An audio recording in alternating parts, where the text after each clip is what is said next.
Field in Phoenix, Arizona. Pix 11 presents New York Mets baseball. Today, the Mets play the Arizona Diamondbacks. New York Mets baseball is brought to you by Nissan. Choose Nissan today for great offers on their most exciting lineup ever. Shop ChooseNissan.com. By Spectrum, TV the way you want it. More HD, more on demand. Get it now at Spectrum.com.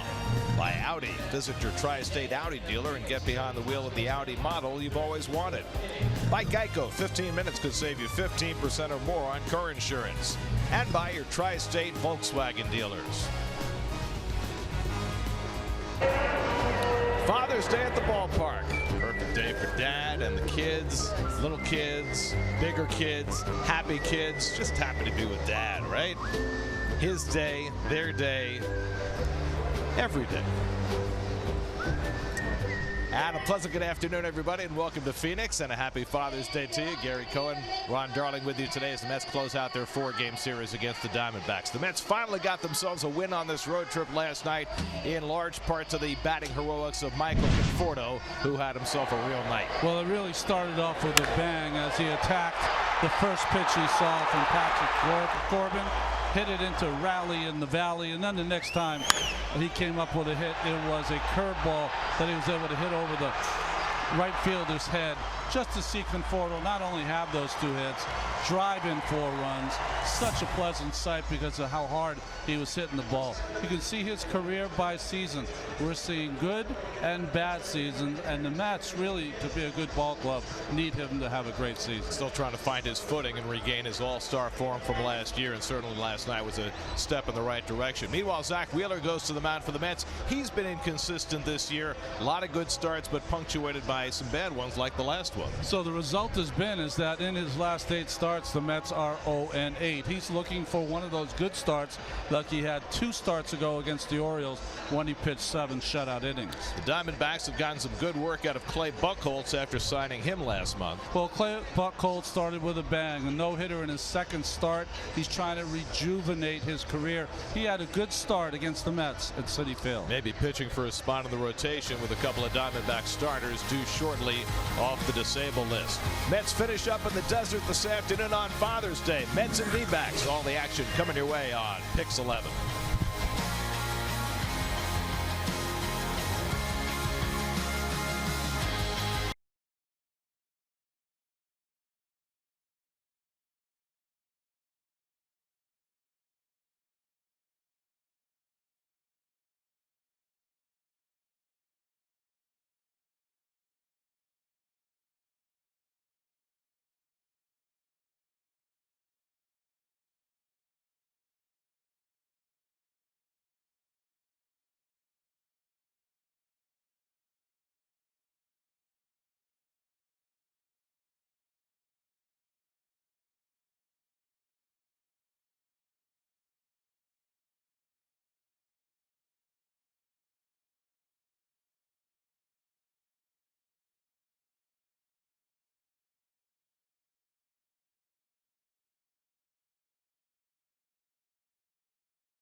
From the New York Lottery, win anywhere, win anytime. Celebrate Jacob deGrom's performance this season with a special ticket offer. 4 tickets for $48. The offer is in select seating areas and is valid for all home games through Sunday, July 15th. Subject to availability. For tickets, visit Mets.com/deGrom. Themes of the game brought to you by your Tri-State Audi dealer. The theme to the day is Happy Father's Day. Conforto, of course, the happiest. Mets are very good on Father's Day, and Zach Wheeler very good in 9-day game start since 2017.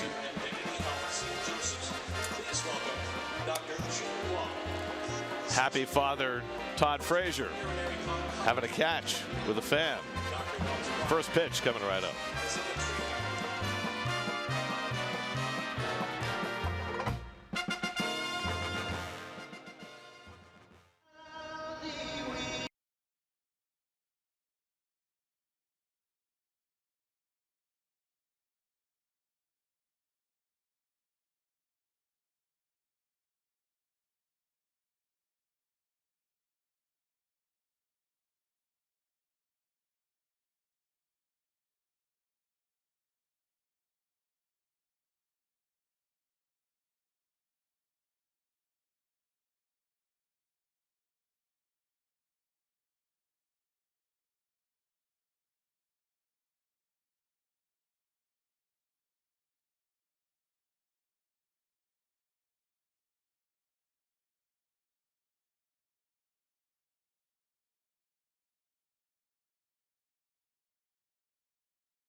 Message.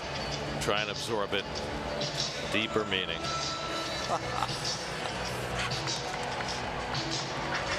Mets decked out in their Father's Day blue. Every team in Major League Baseball wearing blue today to support prostate cancer research. Mets lineup today brought to you by the New York Lottery. Jose Reyes' first start since the 29th of May. Brandon Nimmo goes back into the leadoff spot. Jay Bruce, after sitting for 3 days, combination mental health and trying to get his bad back to feel a little bit better.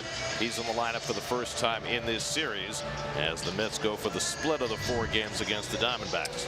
Well, Clay Buchholz, you see what he's done in his 5 starts. Remember last year he had to have surgery on a strained flexor tendon that he suffered against the Mets when he was with the Philadelphia Phillies. Diamondbacks defense brought to you by Toyota. Let's go places.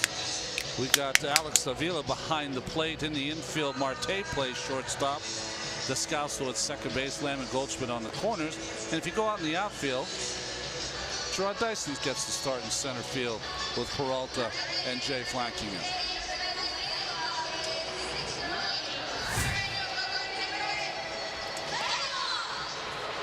Jay Bruce getting ready after a few days off to get back into the fray this afternoon.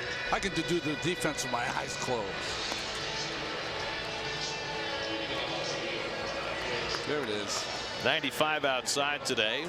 Temperate by mid-June standards, but nonetheless the roof closed. I didn't understand that. Last night it was 80 degrees. It was a perfect night and they closed the roof. Coming like Miami. That's right. They just don't want it open under any circumstances. Brandon Nimmo, 3 for 12 in this series, including a home run. Clay Buchholz set to go.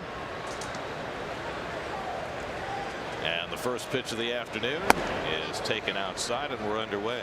Nimmo, Cabrera, and Conforto against 33-year-old Buchholz, making his 6th start for the Diamondbacks. And as we mentioned in the open, maybe pitching for his spot in the rotation right now. Robbie Ray and Shelby Miller both on the horizon for the Diamondbacks, rehabbing right now.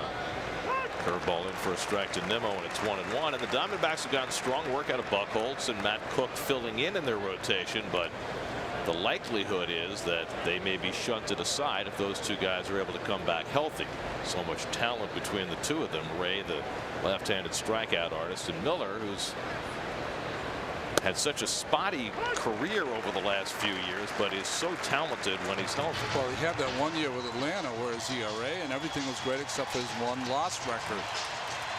So the Diamondbacks should be fairly replenished as far as their starting pitching is concerned within the next couple of weeks. 1-2 to Nimmo leading off. And Brandon takes low and away, 2-2. Crossed up to catcher. I don't know if he crossed him up as much as Buchholz has a lot of movement in his pitches. Vila looking out at him like, what was that? Listen, if he can catch Godley, he can catch Buchholz. Well, he was a Vezina Trophy winning goaltender 2 nights ago, saving Godley early in that game. Nimmo drives one toward the left field line. That's a fair ball bouncing into the corner. Brandon goes to second, and he pulls in with a leadoff double. And that's how this one begins, with Nimmo's 9th double of the year. A little cutter by Buchholz and a nice inside out swing from Brandon Nimmo, trying to come inside, and the ball just leaked on the outside part. Nice job keeping it fair. So the Mets, who swung the bat so much better last night, not just 10 hits, but a whole lot of hard outs as well against Patrick Corbin, get a leadoff double from Nimmo. And now as Dribble Cabrera, who snapped an 0 for 22 skid with a base hit his last time up last night. With no batting gloves on. Well, that was a wanted bat affair, I imagine. Good stop by Avila, who's already introduced his skills. Ball 1 to Cabrera. Could have possibly had a dirt ball read here, but Nimmo couldn't pick it up. Nice job by Avila. Didn't think necessarily that Cabrera was going to play today. He's been so banged up, day game after a night game, but he's got great career numbers against Buchholz. And so Mickey's got him back in the lineup again today. 8 for 16 with 2 home runs against Clay Buchholz. And the curveball dribbled down to first. And Goldschmidt will make the play himself as Cabrera had trouble getting out of the box. That's the first out, but a productive one. It gets Nimmo to third with 1 out. Center field, number 30, Michael Conforto. Let's see if Conforto and the Mets here can do a better job than they did the first night of this series with their situational hitting. Diamondbacks will keep the infield back, so they'll concede the run on a grounder anywhere but third base. Lamb playing even with the bag. Conforto 3 for 10 in this series, a double, 2 homers, 5 RBIs through the first 3 games. Best series he's had in a long time. And another stop by Avila on a fastball in the dirt. Buchholz already checking his finger, as almost every pitcher we watch does.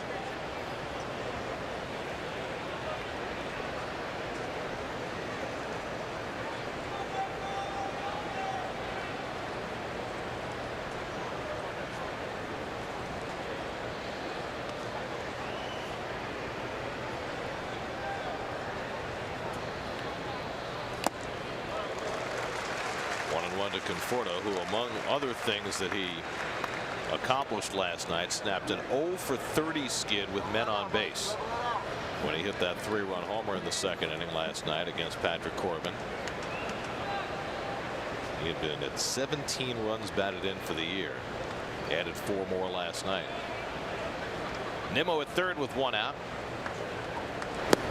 curveball low and in. 2-1 to Conforto with Todd Frazier on deck. Mets last night snapped an 11-game streak of scoring 3 runs or fewer when they put up 5. Hoping that that's a springboard into better times ahead. It will also help playing the next 4 games at Coors Field. It should help anybody's offense. And Buchholz a little unhappy with himself as he spun that one outside. It's 3-1. So you don't have to do much with the pitching staff that the Mets have had. Their starting pitching has been so good. When they score 4 or more, they're in pretty good shape. Buchholz behind 3-1, and Conforto takes a rip at a curveball and fouls at 3-2. That means they're 7-31 when they don't. And the only alarming part about that is when you have good pitching, you sometimes have to win those 1-0, 2-1 games. What did you say the record was? 7-38. Well, they're 29-38. I was trying to do the quick math. I think I came up with 7-31. That's a lot of games not scoring 4 runs. Exactly.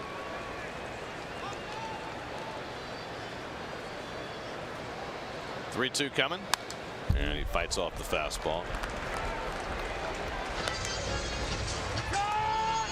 What Pat Wrestler and Michael Conforto have been working on the most.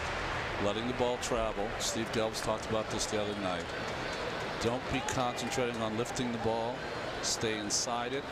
Hit the ball the other way if pitched that way. And do not roll the ball to the right side, although to produce an RBI here. 7th pitch of the at bat, and Conforto takes ball 4.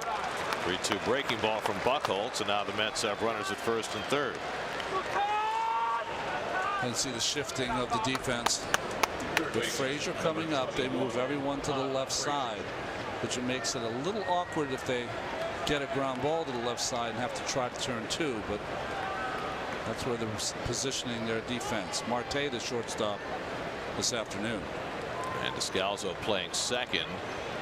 We saw them turn a double play out of this alignment against Frazier earlier in the series, with Marte having to do some fancy footwork to get to second and turn it.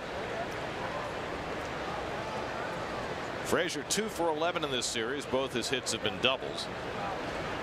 First and third and 1 out. And a first pitch breaking ball fouled off.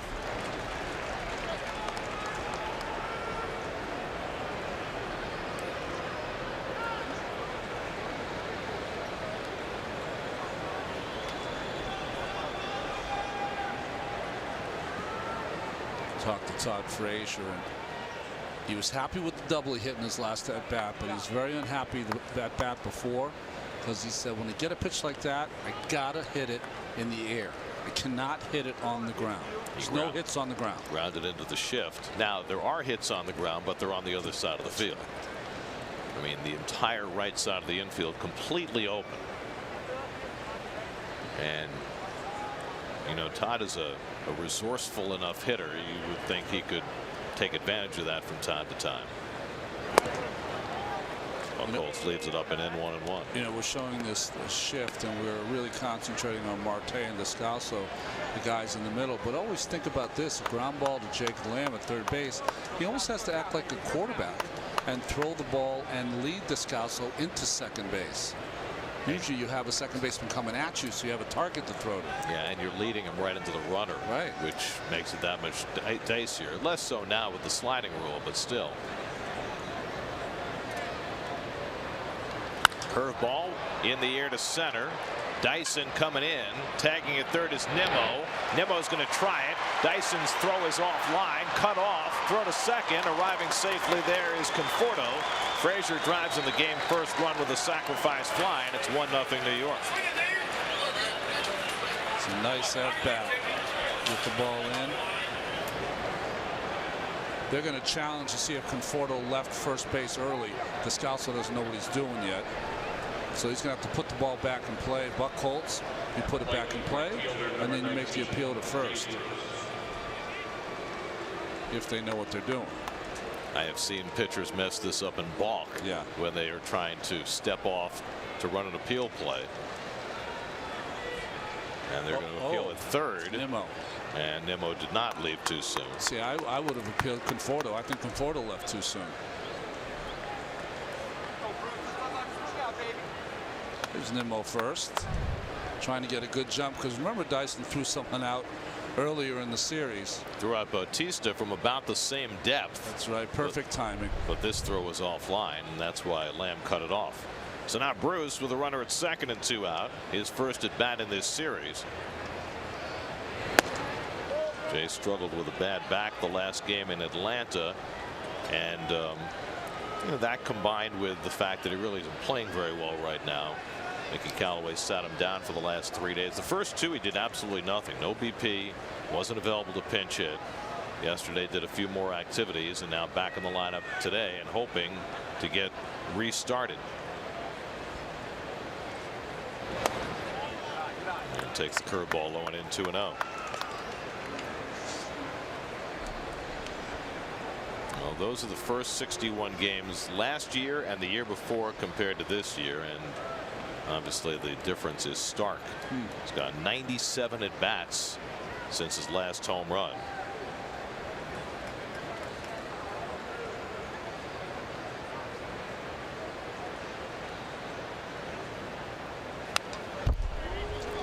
Good cut of the fastball, 2-1. Buchholz looks like he'd be a good mark here early in the game. He's not getting his breaking stuff over, and he doesn't have the velocity on his fastball that he once had. And he takes a lot of time. Yes, he does. 20 pitches deep in this opening inning. And Bruce takes a cutter just inside, and it's 3-1. Dominic Smith would be next. Mets have a run home in this first inning. Nimmo doubled to lead off, came home on the sac fly by Frazier. Now Bruce trying to keep it going with 2 out.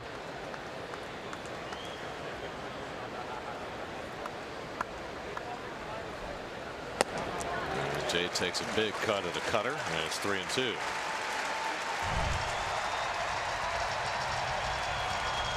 Boy, hanging slider. That's a pitch. Just an overswing by Jay. Probably ball 4 as well. But so it has gone for Bruce.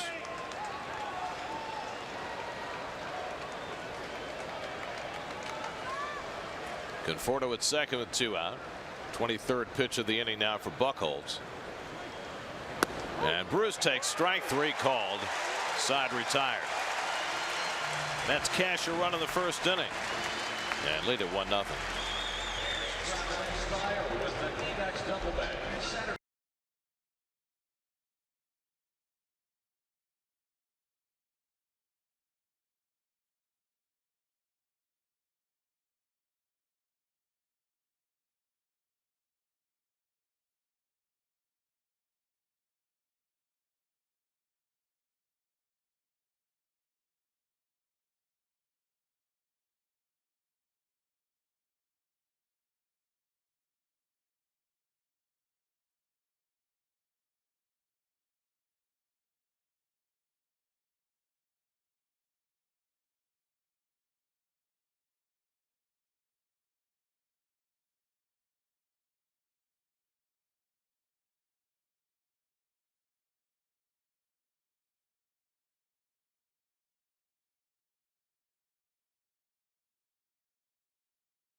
It's Diamondbacks lineup brought to you by Infinity and Power at the Drive. Paul Goldschmidt up in the 2 spot in the batting order for the 2nd time in this series, with Lamb hitting 3rd. That's cooled down the Diamondbacks last night. Steven Matz and company held them to a run on 6 hits, and now Zach Wheeler will try and do the same. Well, Zach Wheeler's best ERA against an opponent, as we know, against the Marlins, 2.08, but his second best is against Arizona, 4 starts, an ERA of 2.13. John Jay 5 for 10 in this series. Playing in his 10th game for the Diamondbacks since being acquired from the Royals last week. And a fastball from Wheeler in for a strike at 96. Jay at 309 for the year. 33 years old and still a really good leadoff hitter. Lifetime 356 on base percentage. Zach, do what you need at the top of your batting order. He almost got released there, though. He fouled the ball that went right over the head of Paul Goldschmidt. You don't want to be that guy. On the outside corner, and Wheeler gets him looking. 3 pitches, and Jay sits down for the first out. Well, the Mets defense brought to you by your Tri-State BMW centers. Plawecki's in there. Reyes getting a start. Boy, that's been a long time in coming. And the outfield is the outfield they had for most of the year. Nimmo, Conforto, and Barus. Nice to see Reyes out there. And sporting some nifty shoes on Father's Day. Here's Paul Goldschmidt. Goldschmidt had his 11-game hitting streak stopped last night. He went 0 for 4. Did drive in the only Diamondbacks run with a ground out. But he has been a raging hot hitter, and the Mets cooled him down last night. Well, you know, we were addressing Clay Buchholz and how long he takes in between pitches. Doesn't really bother me. I'm on the red eye tonight. But one thing about Wheeler, he has reduced his time in between pitches. Chance for Reyes on one hop, and he throws out Goldschmidt 2 outs. From last year, he was around 24 seconds, 23.7. He's around a little over 20 seconds between pitches. That's a huge change. Huge change. I knew that he was really working a lot quicker than last year, and once I finally dove into the numbers, it was a start. Well, I think that bespeaks the confidence that maybe he didn't have last year when he came back from 2 years on the sidelines. His last start started awfully well. He gave up 1 run in the first 5 innings against the Braves, and then the roof caved in on him. Remember, they got in the lead, and then first pitch of the 6th, they gave up a Freddie Freeman home run. The inning spiraled down. He walked a couple of guys, and then Sewald came out of the bullpen and gave up a grand slam to Ozzie Albies, which really made Wheeler's line look a lot worse than it would have otherwise. Yeah, he pitched better than the line said.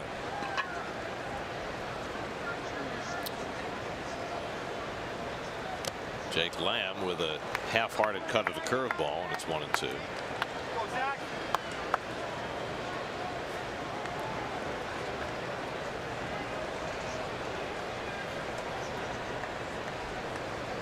Lamb 2 for 10 in the series, hitting just 208 for the year.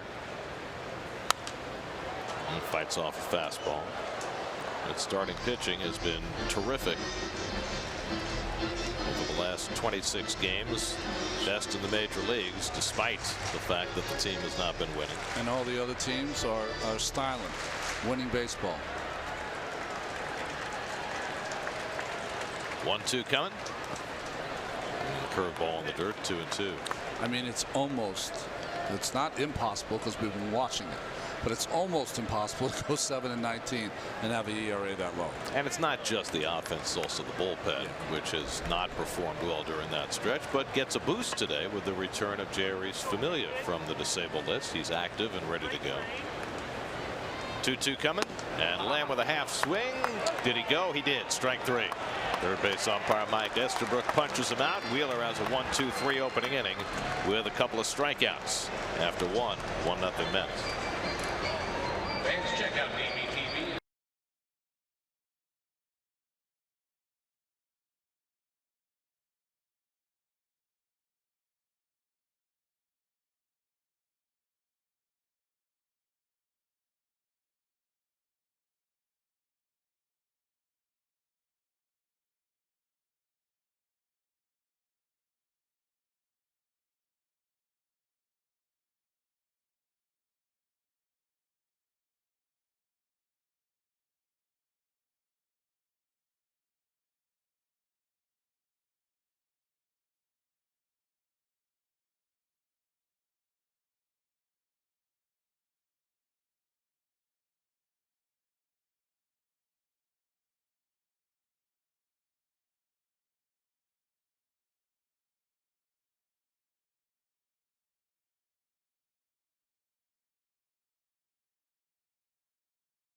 day to all.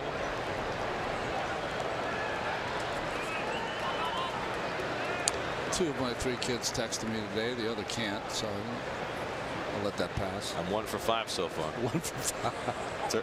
It's still early. Dominic Smith leads off in the second against Clay Buchholz. And he takes a knee-high strike.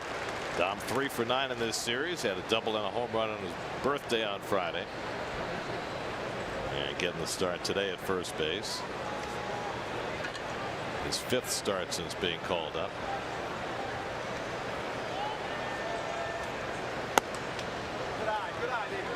Buchholz having trouble commanding that fastball early in this game. Keeps pounding his right leg like to keep reminding him to use it and to push off with that back leg. He's been a little lazy with it.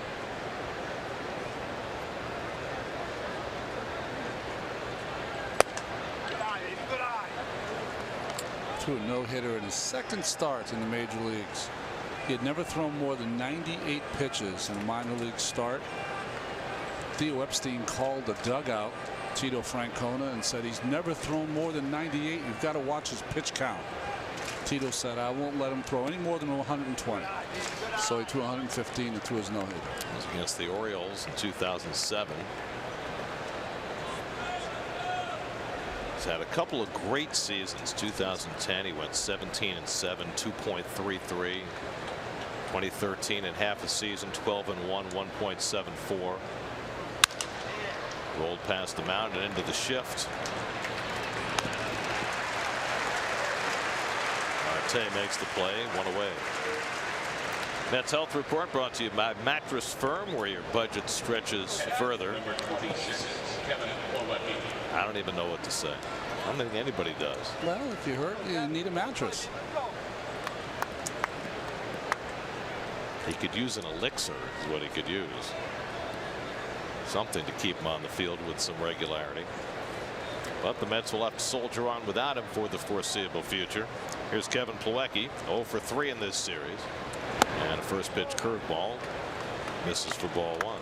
I mean, you love to have your superstars play, but the teams that do the best, because of all the injuries that there are in baseball, are the ones that concentrate on who's on the field, not who's can't play. Another way you were talking about Buchholz and his no-hitter as a rookie, as Plawecki hits one right at the second baseman to Scalzo, and there are 2 out. We had another instance today of a pitcher being pulled in the midst of a no-hit bid. Julio Teheran, who had just come off the disabled list with a thumb injury, 6 no-hit innings against the Padres, 11 strikeouts, 95 pitches, out. Well, it's coming off an injury. I understand that. Obviously, it wasn't hurting him very much. He only missed 1 start. What, do you have a bad thumb or something from hitting? Hurt it hitting. We shouldn't say that, you know. Every time we talk about a pitcher getting hurt, hitting, or running the bases, we fuel the opposition. Well, the pitchers need to be quiet about it. It's like we're doing Oppo research on our own best interests. Right. Reyes making his first start since the 29th of May. He's got a little better swing in the bat the last few days.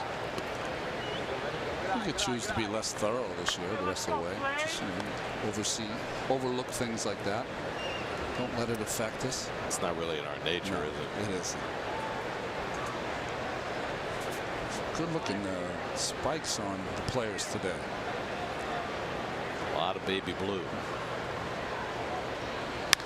That's drilled out to right field, but Jay is right there, and that retires the side. So Buchholz puts together a 1-2-3 second. Still 1-0 New York.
The daughter's not having as much fun.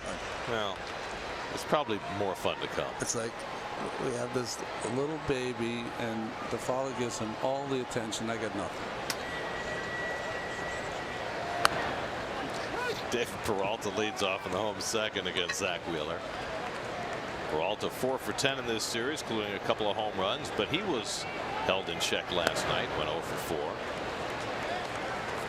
Wheeler using that new toy in the toy box, the split finger fastball.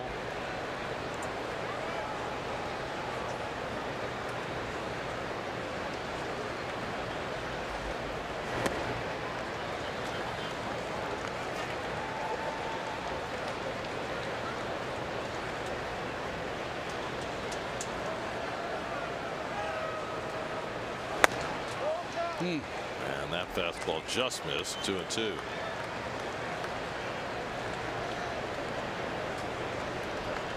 Daniel Descalso on deck, then Ketel Marte for the Diamondbacks in the second.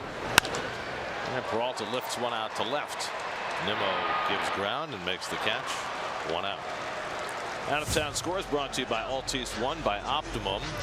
Teoscar Hernandez just put the Blue Jays back in front of the Nationals 8-6 as they go to the ninth. Tehran had those 6 no-hit innings for the Braves. They lead in the ninth. Phillies and Brewers slugging it out. Rhys Hoskins another home run.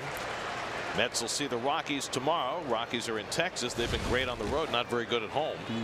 And they're leading on the road today. They got LeMahieu back, though. That'll help. Well, the thing about the Rockies this year at Coors compared to last year, they figured out how to pitch there. They had a 4.93 home ERA, which is spectacular pitching in that altitude. This year, it's 6.13. One of the reasons they're 11-19 at home, 23-17 on the road. Yeah, they had some real great performances from some of their young starting pitching. And it hasn't been there as much this year, including some injuries. 0-2 to Descalso, and he's caught looking. 98-mile-an-hour fastball on the black.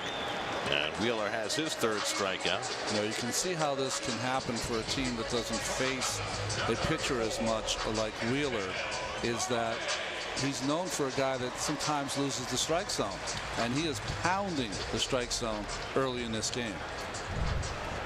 So the scouting report says, hey, this guy will throw a lot of balls. Oops, sorry, go sit down. Now Ketel Marte, and he takes a first pitch curve for a strike, and a lot of curves early in the game for Wheeler. He's only thrown that pitch 9% of the time this year, but far more than that today. He's rushing it up there too. 97, 98. There's been an uptick in his velocity as he gains confidence. Maybe that's why the roof's closed, because of those shirts. I'm telling you what, they were lining up for those shirts today like they were the greatest fashion item ever invented.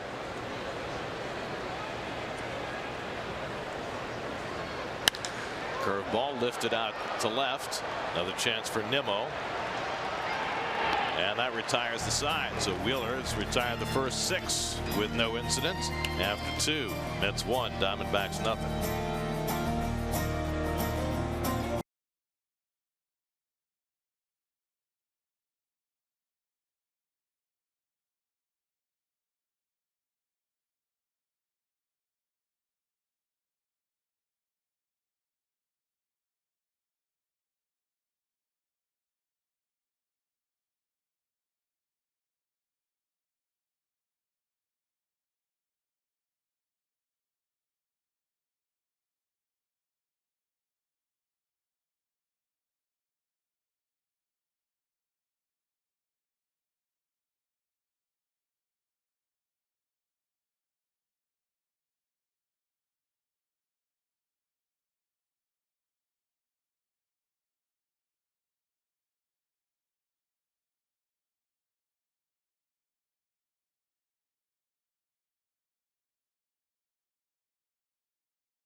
Watch baseball live or on demand on his favorite supported devices. What's with the music? Save 50% this Father's Day. Blackout and other restrictions apply. Visit MLB.tv for details. I didn't think the promo was that ominous. I know. I feel like I should be at the gallows. I mean, that's a good thing, right? The MLB.tv, the whole thing, and we feel like we're in Tombstone. That guy we had on the camera, his name is James, but they call him Haas. Zach Wheeler, 6 hits this year, hitting .261. He does not have the highest batting average in the lineup today. He did in his last start in Atlanta. Shows you how things have perked up for the Mets. 1-1 to Wheeler, and Nimmo and Cabrera to follow against Buchholz in the third.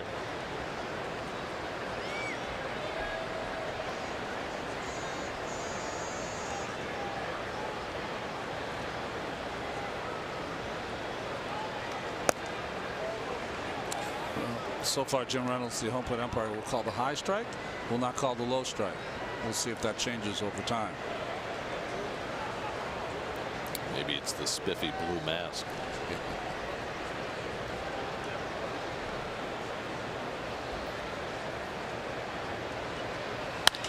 Wheeler smacks one out to left, and Peralta moves over. 1 out. Well, every pitcher has, you know, what they like in a glove, what they need, and you can see the difference in the size from Buchholz, who throws a lot of different pitches, maybe wants to disguise his pitches, and for Wheeler, much smaller. He's got the heart of the hide, a Rawlings glove. That was my glove de jour. That's what I liked, that glove on the right. Not just the size of the glove, but the size of the webbing. Yeah. I mean, that's about as big a webbing as you can have on a baseball glove. Here's Nimmo, who lined a double into the left field corner and scored the only run of this game. Most of the pitchers who are very good at fielding their position like a little smaller glove because they can whip it around quicker. But maybe one of the greatest fielding position pitchers of all time, Greg Maddux, used a very big glove. Yeah. This looked like the lacrosse goalie's glove. Yeah.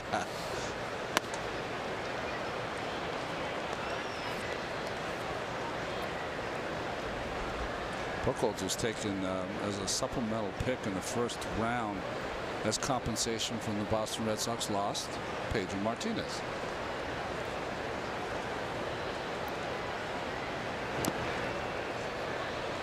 Where did Pedro go? I don't remember. I forget. There's the glove. Got your name on it. How good is that? It's got the protective covering so you can put your finger in there so you make sure you don't give away your pitches. But that's the heart of the hide. That glove is special, and that's the A2000. That's a special glove too.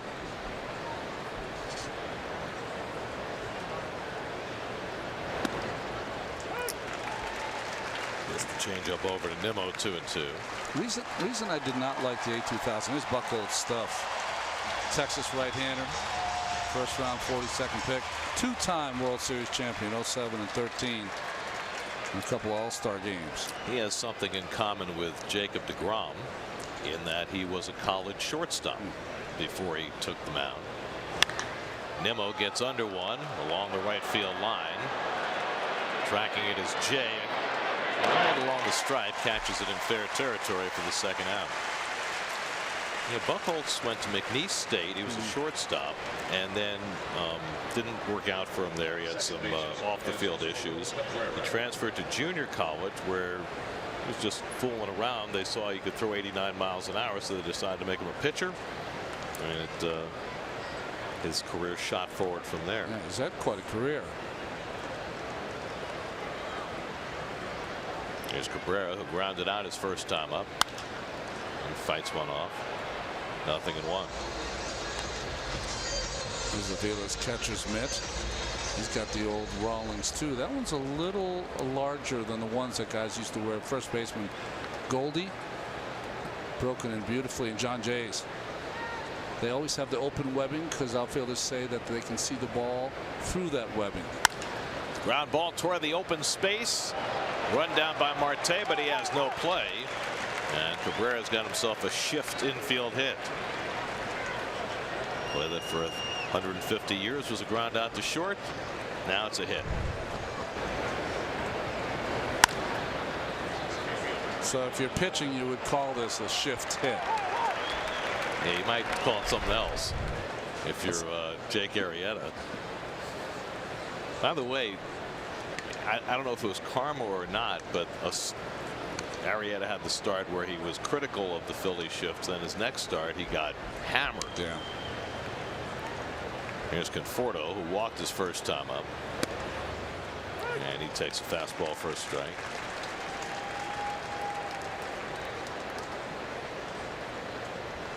I remember when R.A. Dickey pitched for the Mets, he used to put the fielders where he wanted them. I don't know why, because he didn't have any better idea where the ball was going than anybody else did. I mean, it's the wonderful quality of the knuckleball that you throw it and you hope it moves, but you don't know where it's going to move. Johan Santana also used to like his third baseman on the line, didn't want to give up a double.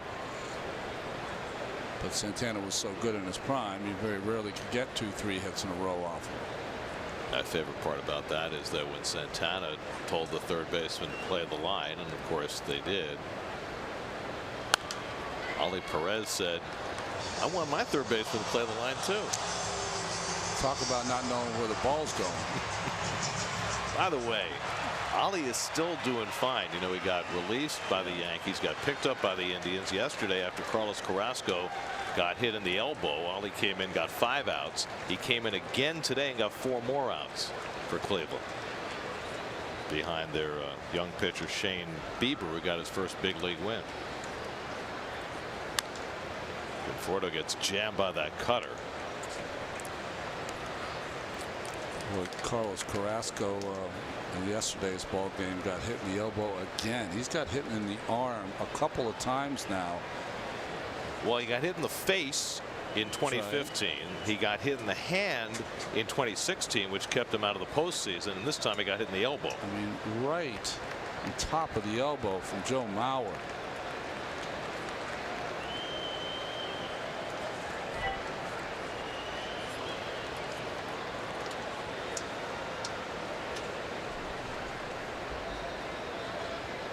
One-two coming to Conforto, and he fouls back the changeup. So you notice that was a good changeup from Buchholz, and when Conforto was really struggling, way out in front, would miss that pitch. But he's staying in the at-bat right now by fouling that off. You know, he talked about the infinitesimal difference between, you know, being a little too quick and letting the ball travel more, and he seems to have figured out that millisecond that he needs to wait. It's only been a couple of days, but certainly the results have shown so far in this series.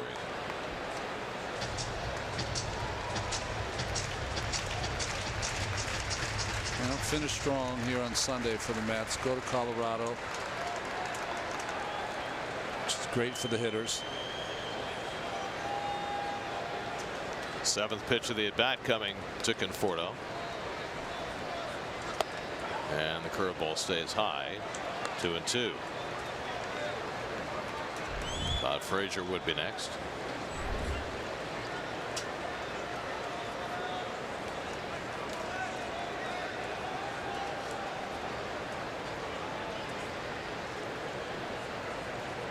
Cabrera at first with 2 out.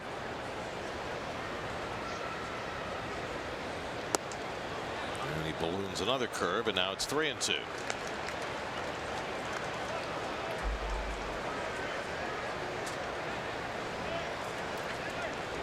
So that'll put Cabrera in motion. Goldschmidt signals to Buchholz that he'll play behind the runner.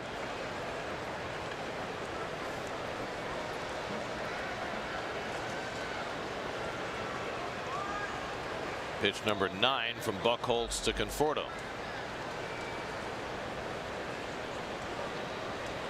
And Michael slashes it foul. We have a huge crowd here today. It's nice.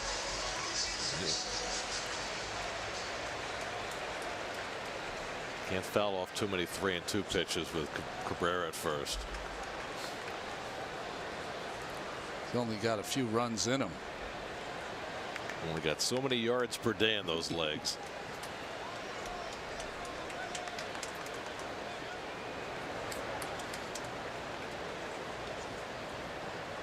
Again, the 3-2 and a broken back grounder right at Descalzo. So Buchholz wins that 10-pitch battle and gets through the top of the third. Still 1-0 New York.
Alex Avila leads off for the Diamondbacks, having himself an historically rough offensive year, hitting just 113 after hitting 264 with 14 home runs last year between the Tigers and the Cubs.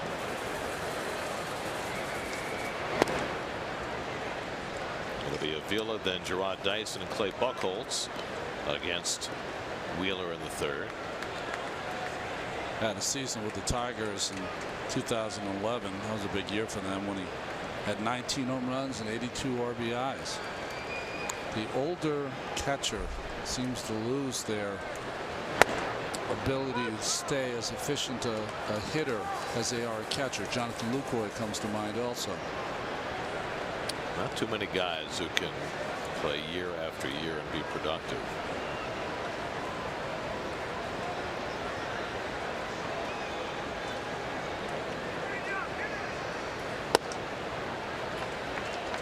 Occasionally you get a guy like Yadier Molina who just seems to get better with age.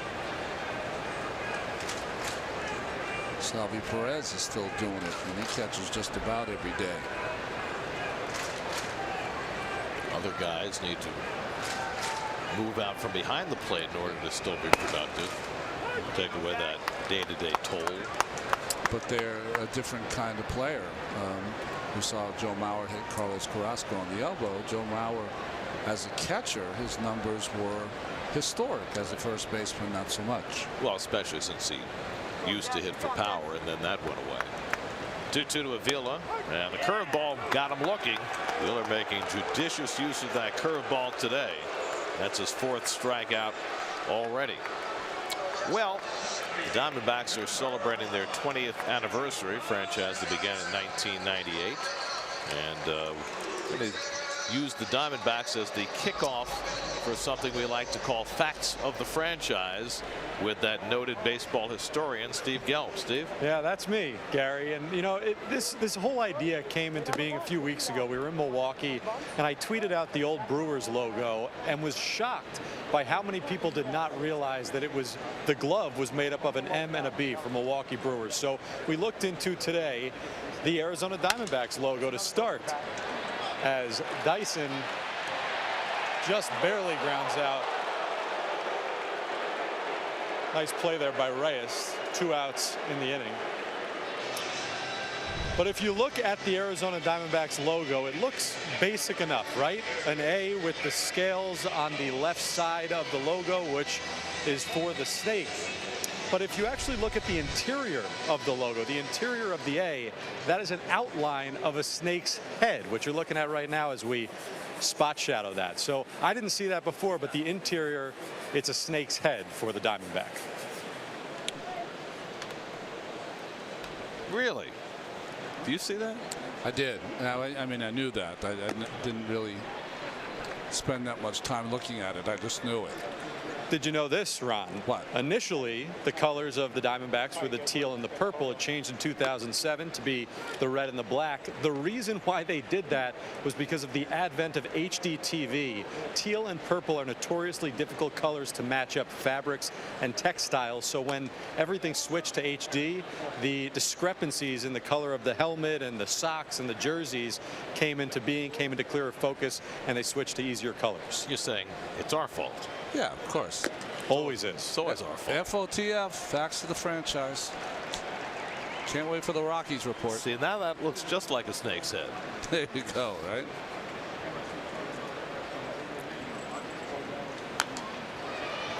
Guys, I'll give you one more. Okay. The mascot for the Diamondbacks, Baxter the Bobcat. Doesn't really make much sense, does it? Well, they couldn't put a snake as the mascot, so the original name of this stadium, Bank One Ballpark, the Bob, so they went with the Bobcat.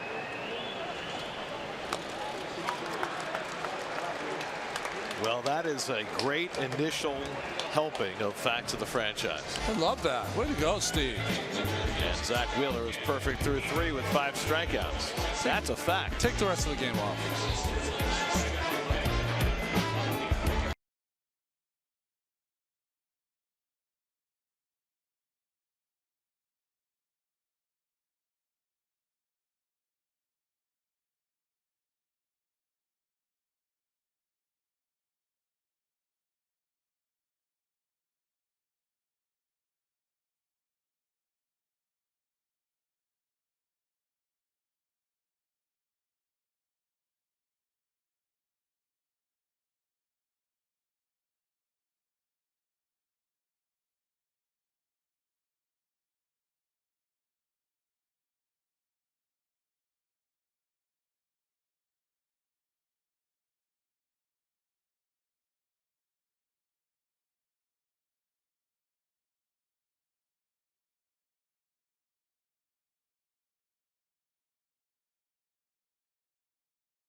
Father's Day in Shea Stadium, and history is in the making.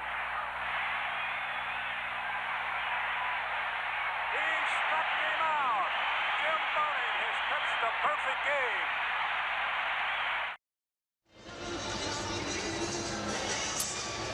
First perfect game in the National League since, was it 1880? Yeah.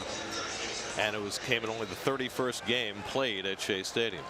Jim Bunning, father of 7, pitching a perfect game on Father's Day. Appropriate. Well, this guy should have went for the medium.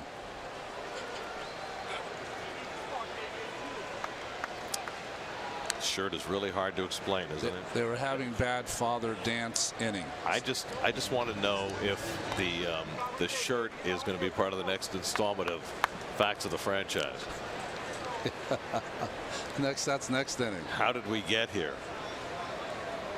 Todd Frazier's driven in the only run in this game, a sacrifice fly in the first of Clay Buchholz, who starts him with a fastball for a strike. All I know is the state where I was born is embarrassed. Well, you know, the Hawaiian shirt is to Hawaii what the French fry is to France. You know. Yeah, exactly. Nothing to Frazier with Bruce and Smith to follow in the fourth. I have to say that the 40,000 or so people who are here today are very enthusiastic about these shirts. They're totally into it. This is my thing, though, is that what's worse, that the shirt looks bad on you or that you look good with the shirt? Like it helps your look. I think it's the latter. Well, you know, there are certain people who look good in anything, right? That's right. They're able to pull off whatever sartorial mistake is thrown at them. See, some guys, though, used a little more discretion today. They might have gotten the shirt, but it might still be in the wrapper. Maybe wear it around the house. Brad Pitt could make this shirt look good. Nice stop by Lamb. What a pickup. And the throw is perfect to get Frazier. Intramural third baseman robbery. 1 out. Well, that was another beat. He had one last night too, and this on the in-between backhand by Lamb. We've been really impressed every time I watch him on the defensive side. So even though he has struggled with the bat, he has not taken it out to his position. So one hard out for Buchholz in the fourth, and now Bruce, who struck out looking his first time up. The only strikeout for Buchholz so far today. Yanks the changeup foul, 0-1.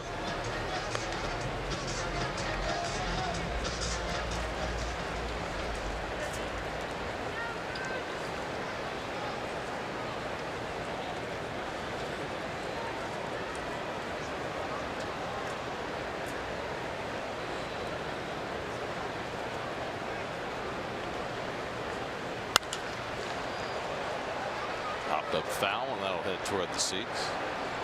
Today's high-speed pitch comes from Infinity. Empower the drive. No contest. No contest. Zach wins. A Hawaiian shirt. maybe a different one.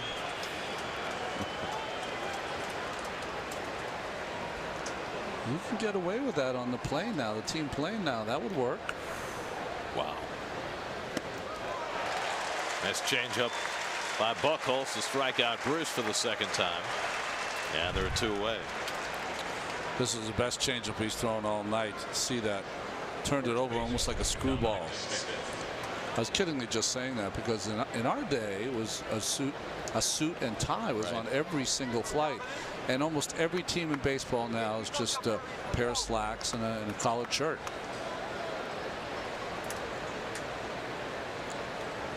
Here's Dominic Smith with 2 out and nobody on. Grounded out to short his first time up. And he chases a changeup. 0-1. Well, the Houston Astros keep rolling. They won their 11th in a row today, beating Kansas City behind Lance McCullers. And yet they can't shake the pesky Mariners. Can't. Who started the day a half game behind. How about this? Seattle beat Boston 1-0 yesterday. Their 23rd one-run win, the most a team has ever had in their first 71 games of the season. They're beating up on the Red Sox are beating up on Mike Leake today, though. 5-0 in the third.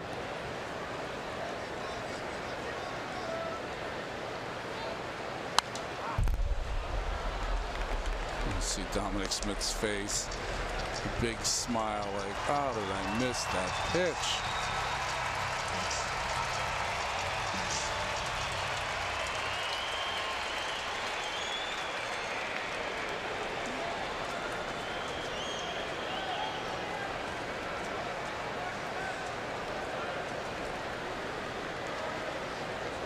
One-two from Buchholz, and it's yanked into the shift. Nice easy hop for Descalso. Side retired. Buchholz gets him out 1-2-3. Still 1-0 Mets.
Through the desert, you need a sturdy vehicle, or maybe just a sturdy pair of shoes.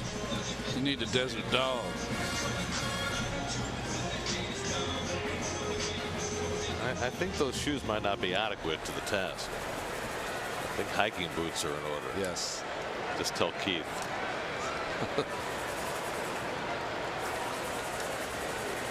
Second time through the batting order for Zach Wheeler as John Jay leads off the home fourth and goes after a first pitch curveball, 0-1. Jay took a call third strike his first time up. Wheeler's faced 9, retired them all, striking out 5, channeling his inner Bunning on Father's Day.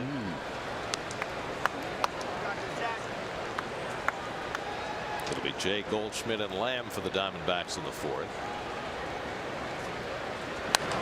He jams him, and for the second time, Jay nearly takes out Goldschmidt in the on-deck circle. Another chance close to getting released. Ball seems unfazed. And another curveball bounce foul. I don't think I've ever seen Wheeler throw this many curveballs. This many curveballs, and have you ever seen him work this quickly? I mean, he just gets it, gets the sign, and execute. In fact, I'm surprised that the Diamondback hitters haven't started to step out a little bit. So there you go. Jay trying to slow him down. Choking up with 2 strikes. And bounces 1 foul.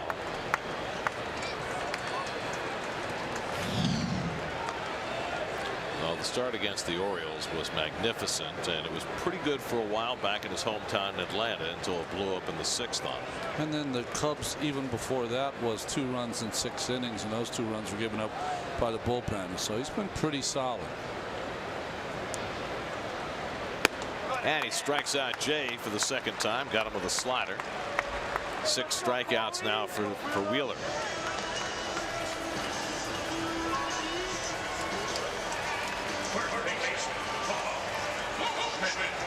So 1 out and nobody on. Now Goldschmidt, who grounded to short his first time up.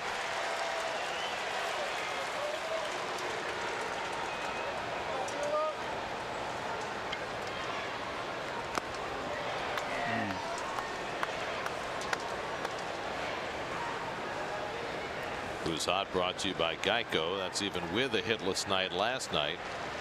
Who's Hot 15 minutes could save you 15% or more on car insurance.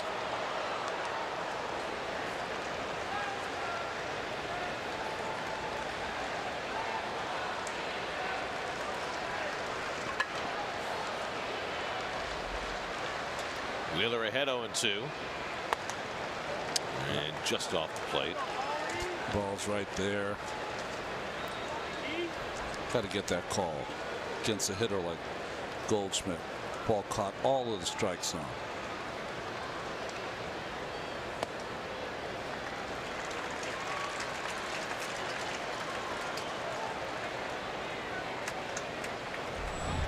Jake Lamb waits on deck.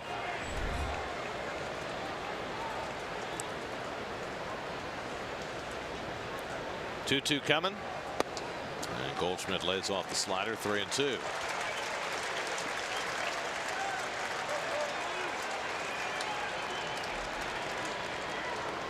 Wheeler got ahead 0-2. Came close to striking him out. Now a full count.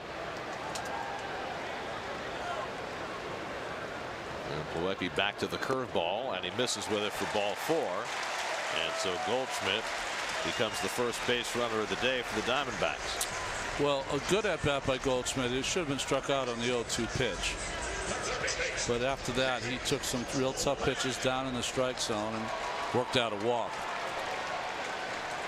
So Wheeler will pitch from the stretch for the first time today as he takes on Jake Lamb, who struck out his first time up. Got to watch out for Goldschmidt. He'll sneak a stolen base every now and again. And Lamb goes after the splitter and fouls it off.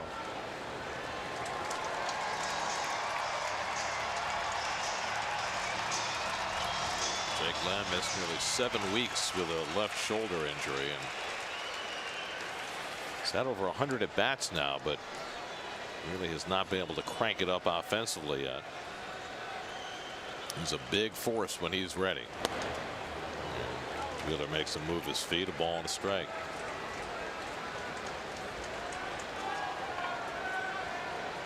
Last year 30 home runs, 105 driven in.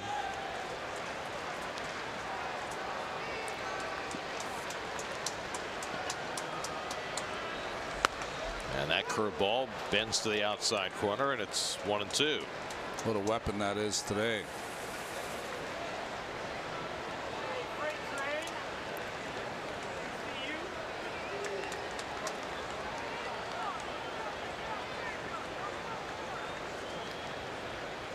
One-two coming, and again low and in. 2-2. So now he moves his feet a couple of times. So his options now are fastball up. We saw the Mets do that at Citi Field. He can come back with that good curveball or that split away after coming in. A lot of options when you're throwing strikes.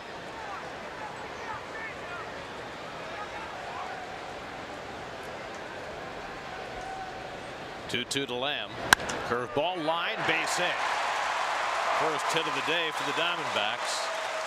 Goldschmidt pulls in at second, and Lamb with the opposite field single, the first hit off Wheeler.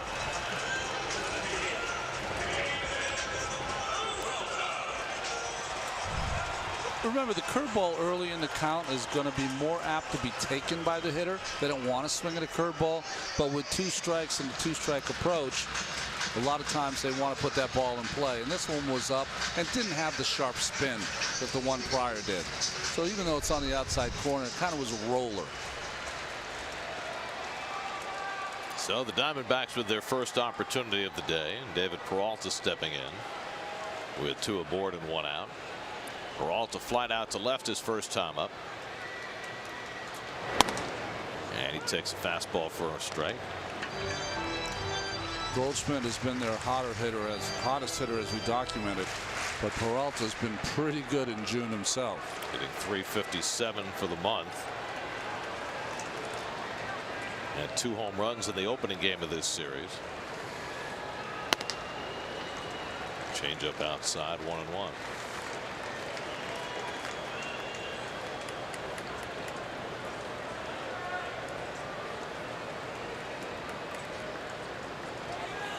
Peralta 14 home runs, ties him for 5th in the National League.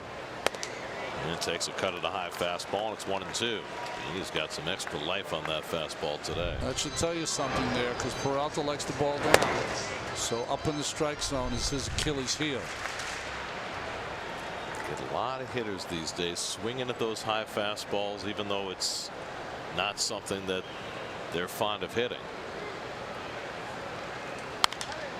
It's like a scene from A League of Their Own. Yeah, right. Gotta lay off the high fastball.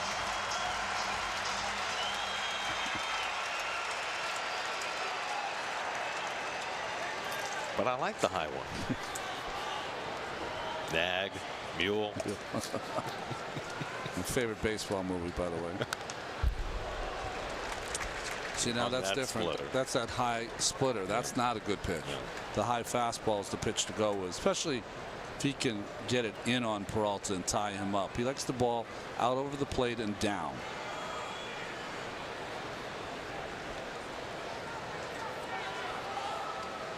Goldschmidt at second, Lamb at first with one out. And Peralta lofts one out to right center. Back goes Bruce in the gap. He won't get there. It's off the wall. Goldschmidt will score. Lamb will be held at third. And now Peralta stuck between second and third. The throw by Plawecki, and he gets back safely. The Diamondbacks tie the game. A run-scoring double for David Peralta. Well, first, the ball down and in, handled by Peralta. Got in on him just a little bit, but he's so strong. And coming off, Bruce does a nice job of hitting the cutoff man. But watch the throw here. It's over the head of Dominic Smith. And if it had not been, and he had hit the cutoff man, Smith would have caught it, and he would have nabbed Peralta at second base. Lamb had a pretty good read, and he's got more speed than you think. And I thought for a while there, Perez Chico was thinking of sending him. But he stopped him really late. That's what almost got Peralta in trouble also. I think he could have easily sent him. I agree. Second and third and one out. Here's Descalso. And a first pitch curveball misses for ball. Watch Peralta. So he'll take a look, and he thinks that Lamb's going to go. Once he realizes he hasn't, his hustle back. So by not hitting the cutoff man, Mets lost an out. Infield halfway. Descalso takes inside, and it's 2-0. So after Wheeler retired the first 10, that walk to Goldschmidt after he appeared to have him struck out, followed by Lamb's single and then Peralta's double, tying up the game.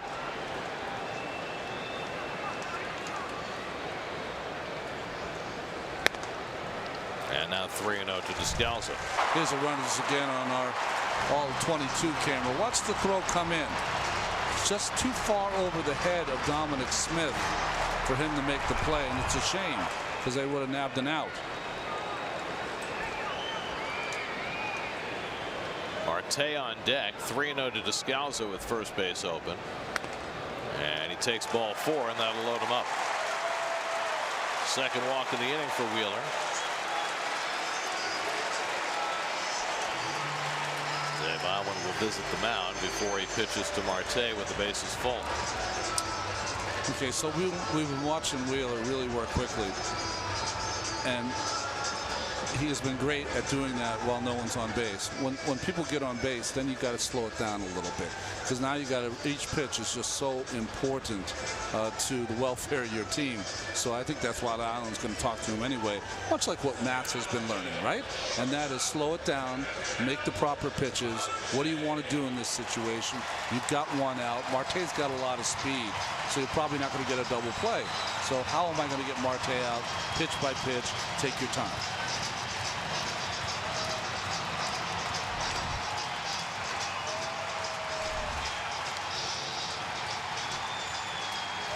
I always think back to Jonathan Neese. When he would get in trouble, he would try to rush through the inning to try to get out of it. That's just the opposite of what you should do.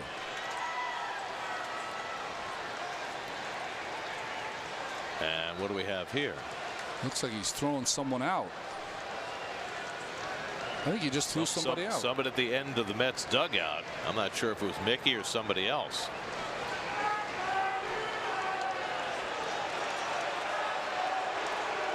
And Jim Reynolds is not happy at all. I don't think it was Mickey that he threw out. It's somebody further down in the dugout. Well, apparently has been ejected. I'm sure it's the 0-2 pitch to Goldschmidt. Probably been on him since that pitch. That Jason Vargas apparently was the man who got run, and he gets a ticket to the clubhouse. Yep.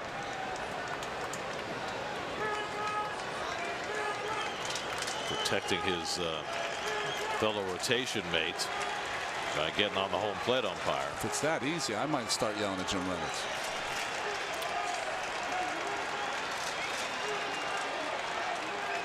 So here's Marte, who flied out his first time up, and he slashes at the first one and almost fouls it into his own dugout. Now on Walker. He's got enough trouble. Disabled pitcher almost got struck. Lamb at third, Peralta at second, Descalzo at first with one out. Mets at the infield at double play depth. Corners in. And quickly 0-2 to Marte in a spot where Wheeler could dearly use a strikeout. He's already got 6 for the afternoon through 3 1/3. Strikeout, pop up, ball back at you. Those are the 3 things you want. In today's game, what's the likeliest of those 3 results? Strikeout now because you got him 0-2. Upstairs with the fastball 1-2. Alex Avila waits on deck.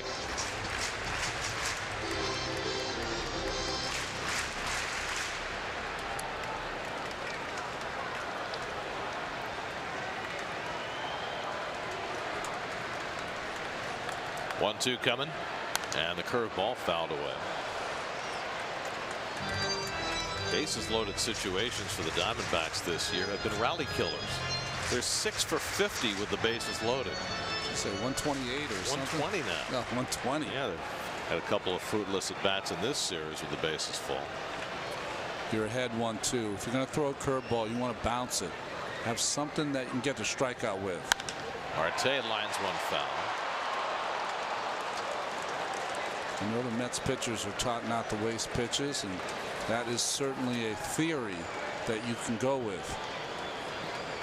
But the theory for me is the best way to get through this inning is I got to strike out Marte because Avila's had a tough year and he can get me out of the inning.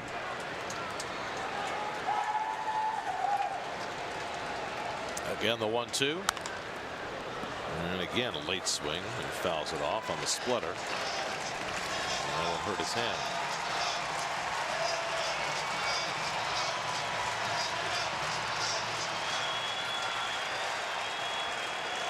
Wheeler threw 36 pitches in the first 3 innings. He's thrown 33 pitches here in the 4th. And still only 1 out. And he misses outside to Marte, 2-2.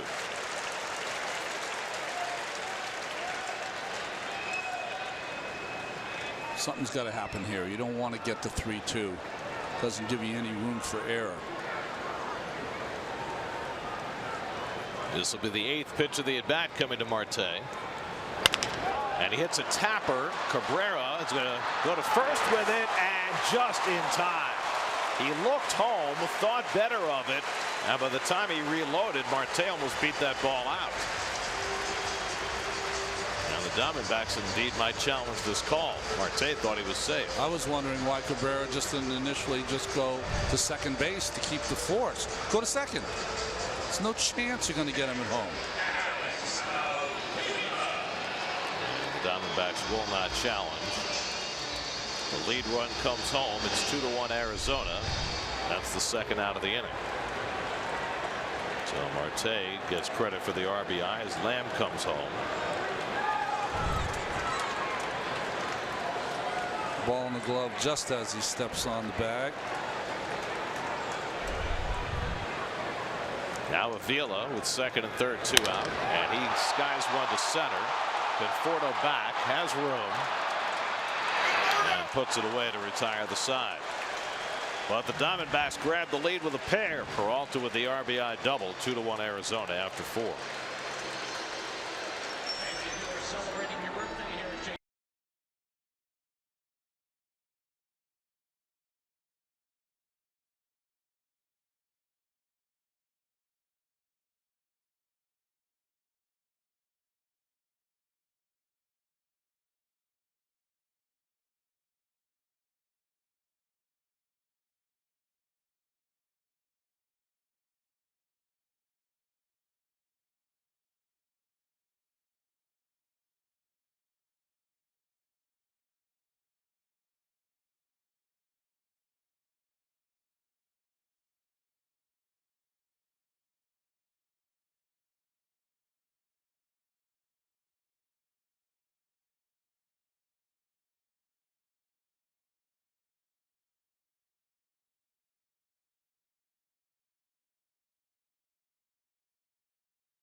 To the Pix 11 morning news crew with breaking news, traffic, and sports, plus the latest weather to keep you in the know. Mornings from 4:30 to 9 on the Pix 11 morning news, New York's very own. Zach Wheeler, 3 really good innings and 1 rough inning. Now finds himself down 2-1 as we go to the 5th. And we'll see whether he gets to stick around. His spot is due up 3rd in the inning. Kevin Plawecki leads off. He grounded out to second base his first time up. Clay Buchholz now working with the lead for the first time. I'm wondering more about Wheeler in terms of the 36 pitch inning because you know, the Mets were pretty proactive when DeGrom had that 45 pitch first inning, yanking him out immediately. Nobody up in the bullpen at the moment, but see how that transpires. Well, definitely would be designated as a stressful high leverage inning.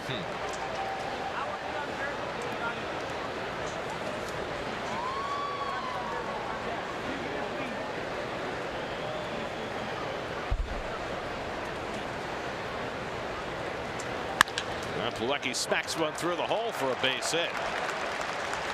So Plawecki, who had been hitless in his last 8 at bats, picks up the Mets' 3rd hit of the afternoon, a leadoff single. Shortstop, Jose Reyes. Well, his last time up, he hit a ball sharply that was right at Descalso at second. This one finds a hole.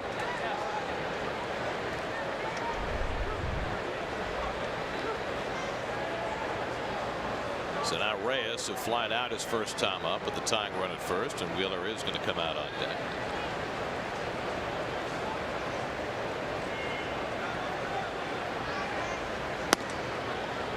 And Jose takes a fastball at the knees, 0-1.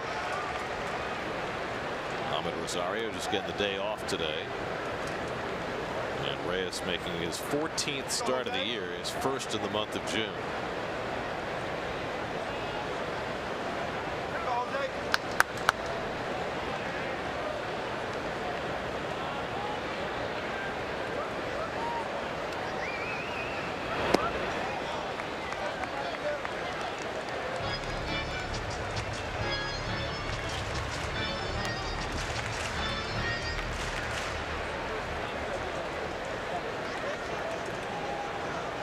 Got a run in the first inning, but Buchholz had retired 11 of 12 before that base hit by Plawecki, who is not going to steal the base.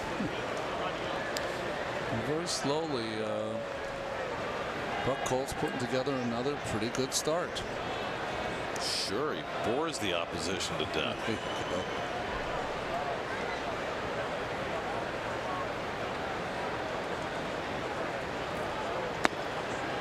2-1 to Reyes.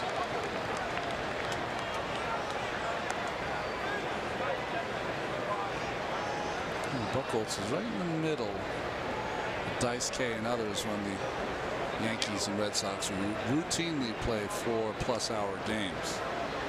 Remember when Dice K tried to work faster the last yeah, I do. last couple of months with the Mets? As you put the clock on him, that's why. It was a mess. That's hit sharply. Descalso knocks it down. Out at second. The relay in time for the double play. Hard hit ball by Reyes, but right at Descalso. You know, the Mets bench has their arms up like Descalso did that on purpose, but he did not, in my opinion. I agree with you. You're not allowed to catch it and drop it, but that did not appear to be the case. Mickey Callaway's coming out to talk to Bruce Dreckman about it. No, I think he just kind of clanked out of his glove. He just didn't come up with it clean. And now Callaway's going to take his case to Chad Fairchild, the second base umpire, but I don't think he has any kind of case here. No, it kind of handcuffed him, in fact, in my opinion. And the ball was hit right on the nose, too. And it's not a reviewable play. This is just up to the discretion of the umpires on the field as to the intent of the fielder. So it'll go in the books as a 4-6-3 double play. Probably the reputation of Descalso, who's such a heady, smart player, plays into it.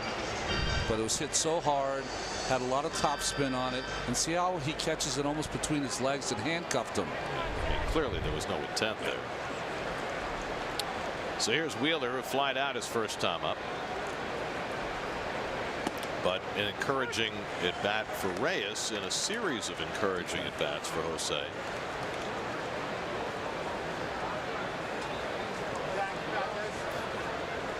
I mean, for all the attention to Reyes' struggles, and they have been legitimate struggles, got to remember the way he rebounded the last 4 months of last season. Yeah. Well, you know, a lot of criticism of Jose, and maybe rightfully so if you're a fan, but he's not the one playing every day. The guys playing every day are the ones that we got to get it going. He's just been kind of a scapegoat, to be honest. Wheeler slices one toward the left field line. Peralta with a great diving catch.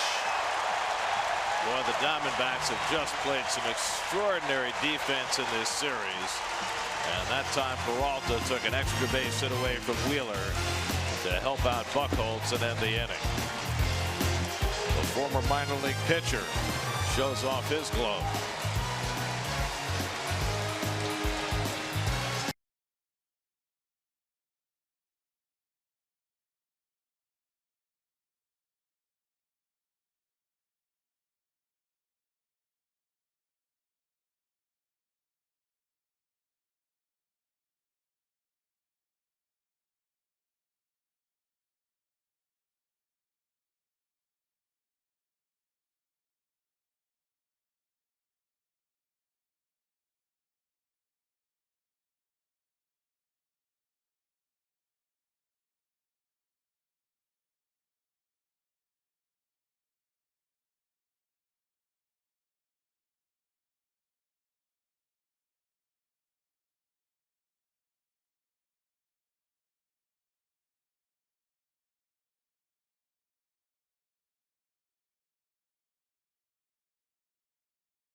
Get a great deal more than a great deal on all new Hyundai vehicles.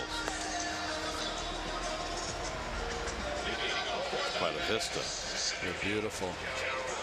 What's the thing they call they put a whole platform that's glass that kind of juts out, and you literally are standing over the Grand Canyon looking straight down. I forget what they called it. It's supposed to.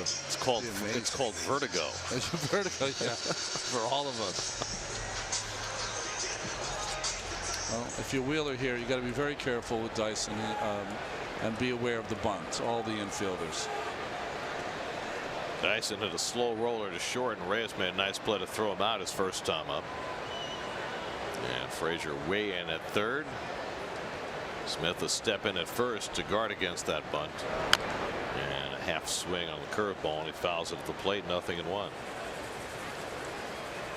Well, Wheeler had his bad inning. It cost him 2. And now trying to get it back in gear after being robbed of an extra base hit a moment ago.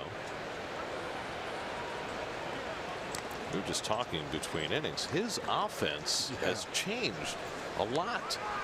Well, we always knew he was a good athlete, you know, and he's legitimately become a tough out.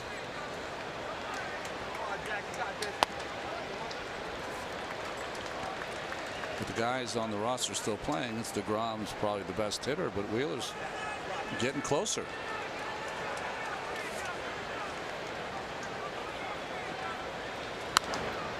Well, I mean, Matz and Syndergaard have had their moments. Oh but yeah, no, they're good too. Haven't been as consistent as Jake has been with the bat.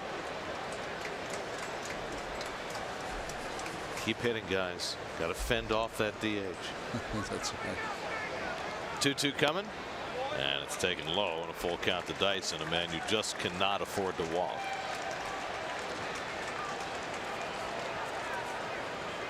He drew a walk in his first start in this series, stole second and third, and stole a run. And he lifts this one out to left center, and over comes Nimmo to get it. 1 out. Well, the Diamondbacks had an historic last couple of months. In May, they went 8-19. In June, they went so far 11-4. After going 18-7 in April, so they were over a 700 winning percentage in April, Okay. under 300 in May, and over 700 in June. You know, the last time that a major league team had that happen in 3 straight months, over 70% of your games, under 30%, over 70% in 3 consecutive months. We're going to invoke the American Association again. Again? It was the 1884 Baltimore team of the American Association. 134 years ago, the last time a team had 3 consecutive months like that. So if they finish June over a 700 winning percentage, they will be the first since that unnamed Baltimore team. No name, just Baltimore. I'm sure they had a name. I'll have to do some research. Watch Pilecki get it right in the mask. There's the springs on the side of the mask. R&D has worked hard to come up with a mask that kind of helps the catchers take that shock, or mitigates at least those hits. Well, the springs definitely help. What there's no defense against is what happened to Kurt Suzuki today. Yeah. That overswing that hits the catcher in the head. Suzuki was down for a couple of minutes and came out of that game, and I don't know what you do about that. Hitter's interference. Well, I'm all for that. I mean, hitter's got to be cognizant of his follow through, right? Well, same way they teach in Little League not to throw the bat. You know, when you're fooled, though, the bat leaves one hand, and sometimes that backswing catches the catcher. No one intends to do it, of course.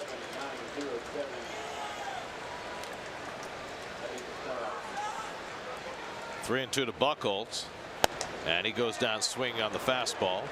7 strikeouts for Wheeler, 2 down in the inning. Well, the Diamondbacks started the day with a 1.5 lead over the surging Dodgers, who've won 21 of their last 27. That's to see the Dodgers next weekend at Citi Field. They had a period last year where they went 53-9. I mean, they were awful for the first 2 months of the season, but they have kicked it in gear now. Down to the Giants this afternoon after they beat Bumgarner yesterday. Well, they're getting some of the same things they did last year. People are coming up and doing things they never expected them to do. Max Muncy comes to mind for me. How about Matt Kemp? Matt Kemp. How about Ross Stripling? I mean, they've got incredible depth in that organization to be able to withstand injuries to Clayton Kershaw and Rich Hill and all those guys. They didn't have Justin Turner when the year began. Right. You know, big pieces. Clay Bellinger and Chris Taylor haven't had the years that they had last year. Wheeler finishes off the inning with his 3rd strikeout of Jay today. A 1-2-3 fifth for Zach. 2-1 Diamondbacks after 5.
Chris Stratton pitching for the Giants. They lead the Dodgers. We mentioned the Astros behind McCullers winning their 11th straight. And the Orioles get their first win against anybody other than the Mets in the month of June as they beat Miami. 20-50 now. They had lost 16 of 18, a 7-game losing streak, the 2 wins over the Mets, then a 9-game losing streak before they won today. Here's Brandon Nimmo leading off the 6th inning. By the way, I have an update on the Baltimore American Association story. Oh, you do? Yeah, I do. Grounded weakly, charging Descalso, the glove flip, and Goldschmidt came off the bag, and Nimmo is safe. Good effort by Descalso, but the glove flip a little bit offline. It'll be a base hit for Nimmo. Well, watch, the flip will be there in time, but it's up the line, and Goldschmidt could not get over there in time, and it brought him off the bag. It's almost like Goldschmidt had all his weight working towards the pitching mound, and then when he tried to transfer it, he couldn't keep his foot where he wanted it to be. Good hustle by Nimmo. So the Mets have the tying run aboard with nobody out. Nimmo's already stolen a base in this series, his 7th of the year. Cabrera at the plate had an infield hit his last time up, 1 for 2. And he thinks about a bunt. Now Lamb was playing at home at third base, but Cabrera nonetheless thinking about dropping one down.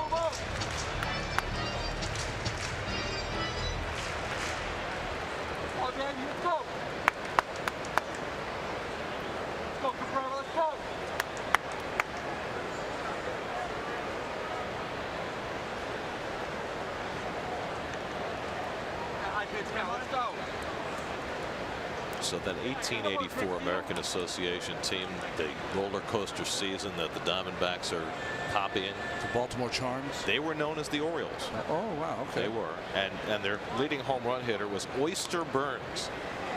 Oyster hit 6 home runs that year to lead the Orioles. He also hit 298 in the utility role. Baltimore finished 63 and 43 that year. Finished 6th in the 13-team American Association. No wild card. No wild. Yeah.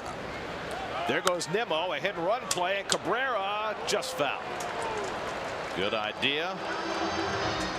Nimmo would have been home free had that ball landed fair. Well, you just love to see that. You know, you have a hitter, you have a runner on first with some speed. You have a hitter at the plate who's struggling. Get the infielders moving around and let him try to find a hole. Somewhere, Keith is smiling. To do it again. An actual hit and run play. How about back to back? You don't want to pitch, do you?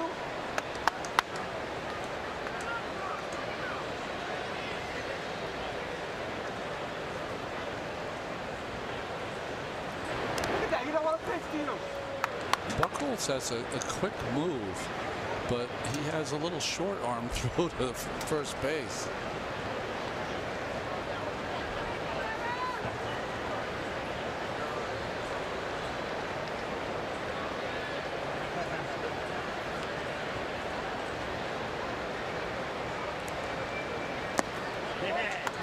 Struble lays off the changeup, and it's 2-1.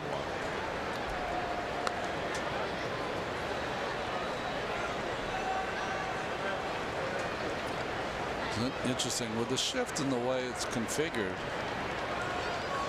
really no one is out of position because the shortstop will cover. It's exactly where he's kind of playing.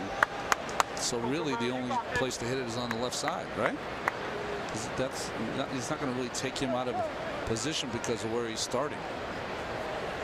You know, it used to be in the old days, if you had a hit and run, the guy would be coming all the way from short, or all the way from second, opening up a hole. Now the hole's preordained. That's right. Prepackaged. There you go. 2-2 to Cabrera. With Michael Conforto waiting on deck. Buchholz up to 80 pitches on the day. He has not thrown 100 pitches in a game in more than 2 years. So just getting him through the 6th would be a big accomplishment.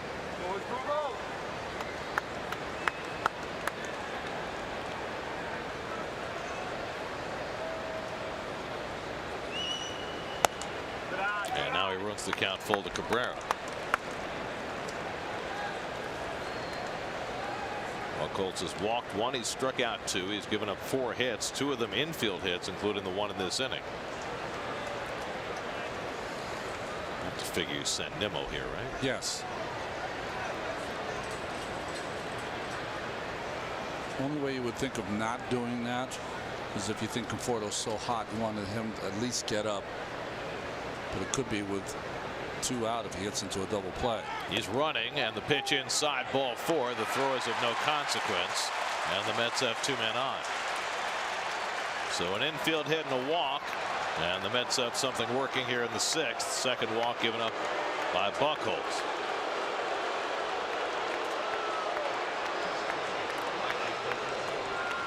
I don't know exactly what the fans are booing.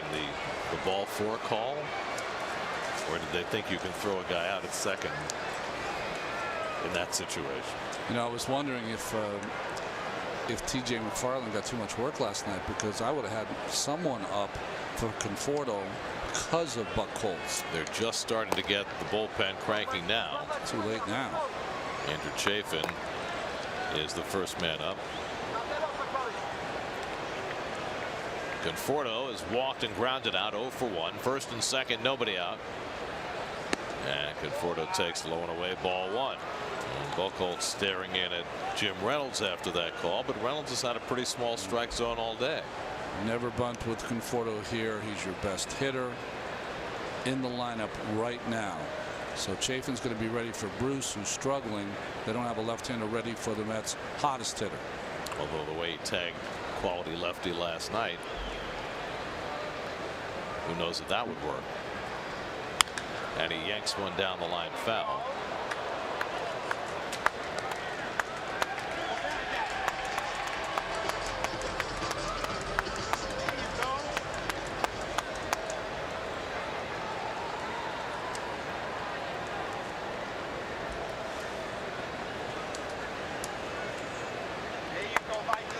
Buchholz, who signed late with Kansas City, then got released by the Royals, signed on with the Diamondbacks in May, made his first start against the Mets less than a month ago. And Conforto got a good pitch to hit and fouled it back, 1-2.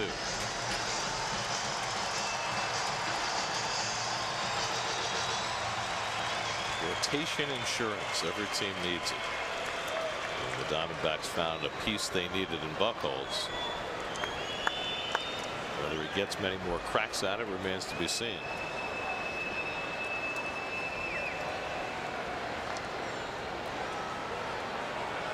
Nimmo off second, Cabrera first.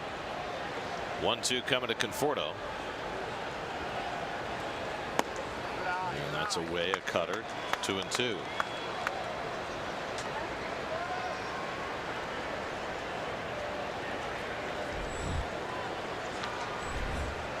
Frazier on deck. Conforto saw 10 pitches in his last at bat before Buchholz retired him on a ground ball. And that's in there. Call strike 3. Got him looking at a top of the strike zone fastball for the first out of the inning. It's almost like he saved this fastball all game. Two-seamer that comes back over the middle of the plate after it starts inside, and caught Conforto looking. Haven't seen that all game. Saved it for that one spot. Go, baby, let's go. Michael still saw that pitch as high. I agree. Third strikeout of the day for Buchholz, and now Frazier, who drove in the Mets' only run with the first inning sacrifice fly, robbed of a hit on a great play by Lamb in the 4th. And a ground ball smothered by Descalso, gets up and throws out Frazier.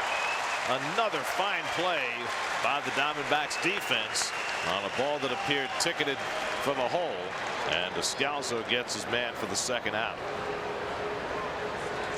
I mean, it was a bullet to Descalso's right. He thought a second of getting it to Marte, who was coming over, but that was not the play. The play was just to get one out. And Marte wasn't sure what to do with it. Run for the bag, get out of the way. Well, he got out of the way. We've been hitting the head. Well, you got Bruce coming up. They've got the lefty up in the bullpen. And that's going to be all for Buchholz after 5 2/3. Bruce will be coming up with the tying and go-ahead runs in scoring position. Buchholz takes his exit. Ball to the bullpen, brought to you by Memorial Sloan Kettering Cancer Center. 2-1 Arizona in the 6th. We'll be right back to Phoenix.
Left-hander Andrew Chafin celebrating his 28th birthday today comes in to face Jay Bruce in a tight spot. 2nd and 3rd, 2 out in a 1-run game, and his first pitch breaking ball down for ball 1. Well, Chafin was impressive in the 2nd game of the series when he went an inning and a third. Last year set records with 71 appearances, 61 strikeouts.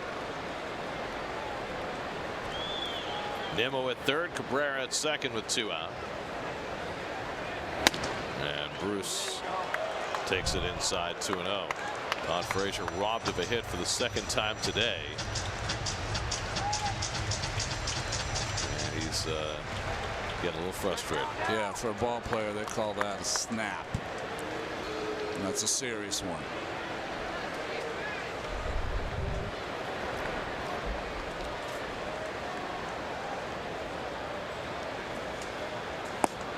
And now 3-0 to Bruce.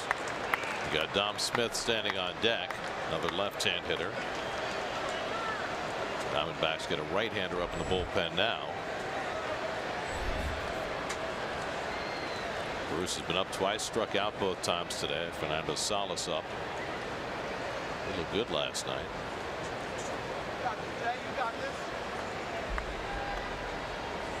And Bruce takes a strike, 3-1.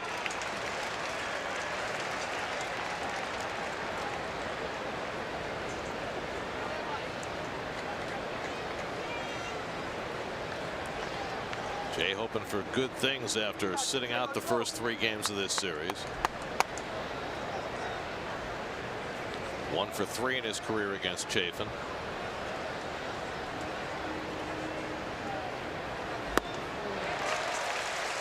Three and 2.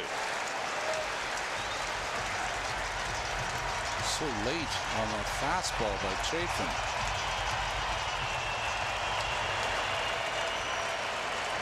Most of the pitches you're going to get it from Chafin are away.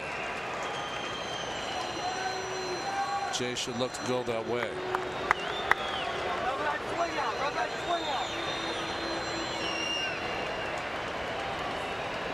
3-2 coming. Got him looking, side retired. Chafin fell behind 3-0.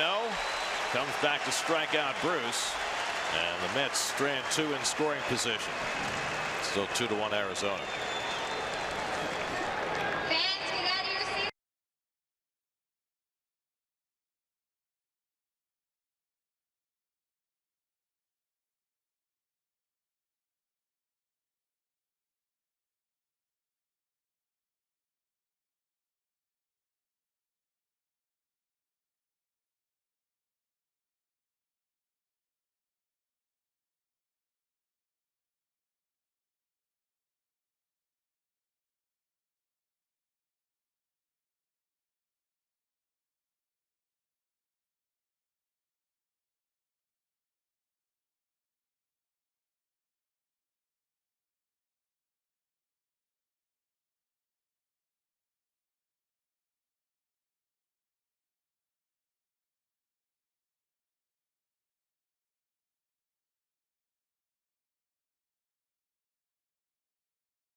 Schmidt leads off against Zach Wheeler. Wheeler bounced back with a 1-2-3 fifth after a rough 4th inning where he yielded the 2 Diamondbacks runs. 88 pitches through 5. 3rd time through the batting order. Goldschmidt is grounded out and walked today, and he takes ball 1. Goldschmidt, Lamb, and Peralta 2, 3, and 5 in the D-backs batting order. Wheeler's allowed just 2 hits through the first 5 and struck out 8, but finds himself behind in the game, and Goldschmidt takes one the other way for a leadoff hit. Goldschmidt has done a lot of his damage to right field in this series, and he's aboard to start the bottom of the 6th. It's almost like he can situational hit. You know, he's a big power slugger. He knows he's leading off the inning, so he's thinking anything away, I'm just going to hit something hard that way. Lets it travel. It's on the outside part up. Just puts a quick swing on it. Pretty impressive. You've seen that contact on any pitch away, a little up by Goldschmidt in this series.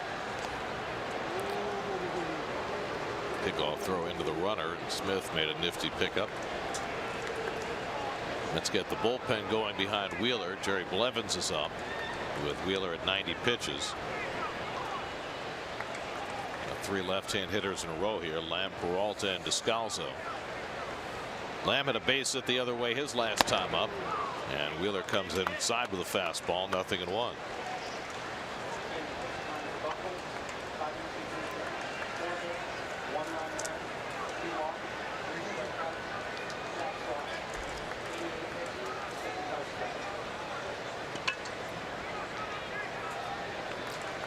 Wheeler in another one of these games that has bedeviled Mets starting pitchers during this stretch. Steven Matz got a little respite from that yesterday, got an early lead and was able to hold it. This Diamondbacks team, all of their players, for the most part, when they take their lead off first, take it behind the bag and back about a foot. Goldschmidt probably not as deep as Marte. He is as far toward the outfield as anybody I've ever seen take no lead. First base coach Dave McKay is their running instructor. Too high to Lamb. 1-2.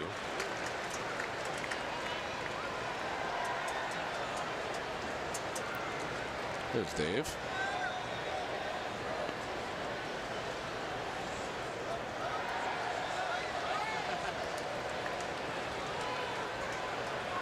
One-two coming.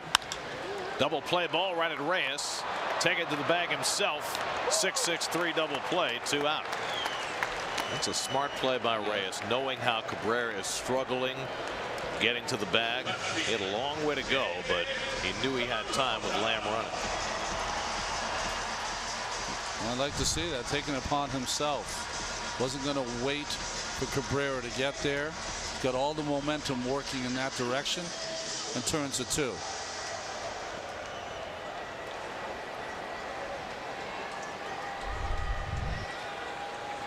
So just like that, 2 out and nobody on, and now Peralta, who drove in the first Diamondbacks run with a double off the wall in right center, and he fouls that one off.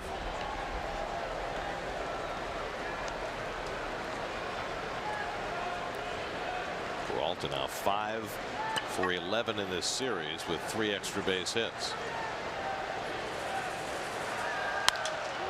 Lifts this one along the left field line. Nimmo's not going to get there, and it lands untouched. Foul ball, 0-2.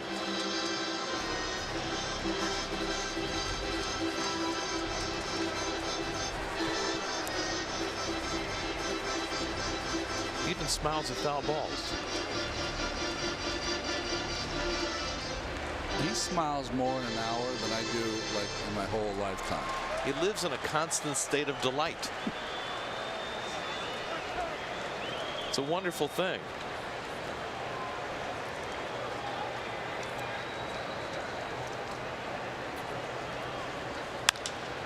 That one's toward right center. Over comes Conforto, and he gets there to retire the side. Wheeler works around a leadoff hit with help from a double play. And Nimmo remains delighted. 2-1 Diamondbacks after 6.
Goldschmidt thinks that McKay has kind of changed the focus of the Diamondbacks as far as running is concerned since he's gotten here.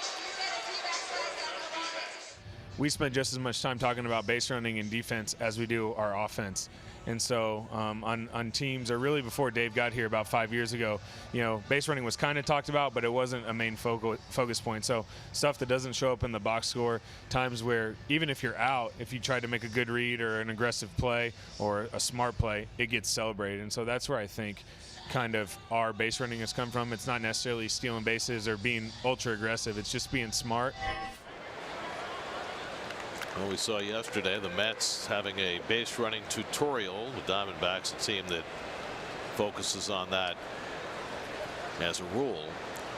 Yoshihisa Hirano comes on to pitch for the Diamondbacks as we go to the 7th. Good fastball and split. I think if you watch a team like the Diamondbacks as we have for this 4 days, the things you notice are great defense, hustle, base running, and hitting in that order. That says a lot about Torey Lovullo's club. Well, the defense has proven enormous for them in this series. Smith is 0 for 2. He's grounded out in both his at-bats today.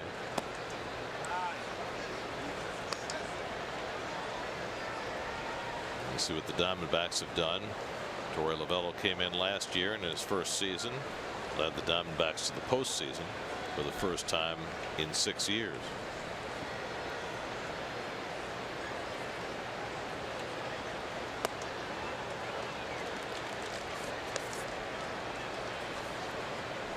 Interesting that they didn't leave Chafin in to face Dominic Smith. Yeah, I thought that was interesting too. Maybe because he got 4 outs the other night, maybe they thought overused, just wanted him for 1 out. Well, another day when a Mets starter has pitched well enough to win, and I don't know if Wheeler's done. The Mets have action in their bullpen. Wheeler's due a 4th in the inning. He's at 97 pitches, but certainly had himself another fine outing today.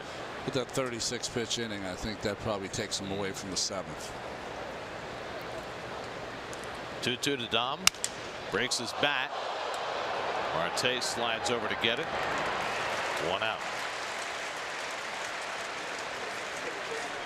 Sunday, June 24th is a McDonald's Family Sunday at Citi Field. The Mets take on the Dodgers at 1:10. The first 15,000 fans in attendance will receive a Mets cap courtesy of Nathan's Famous. Plus, all kids 12 and under can run the bases post-game in the Mr. Met Dash presented by Northwell Health. For tickets, visit Mets.com/tickets.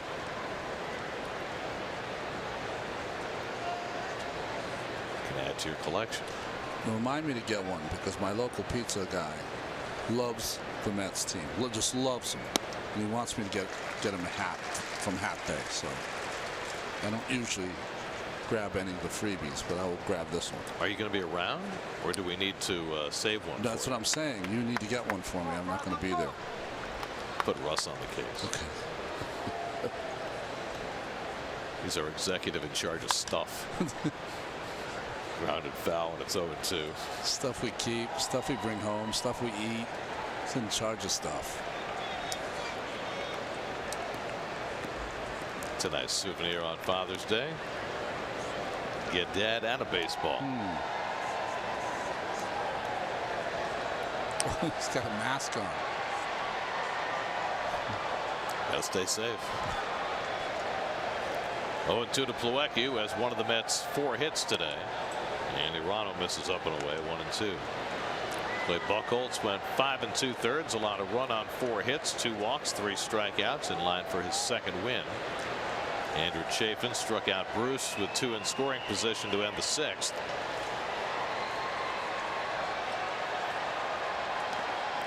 And Irano misses with the splitter, and it's 2-2.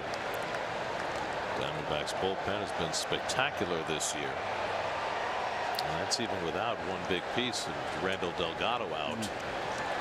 But Brad Boxberger has been great at the end of games. Archie Bradley has been their Swiss Army knife, setting him up.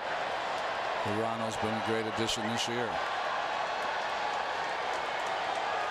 2-2 coming, and he strikes out Plawecki. 2 men down.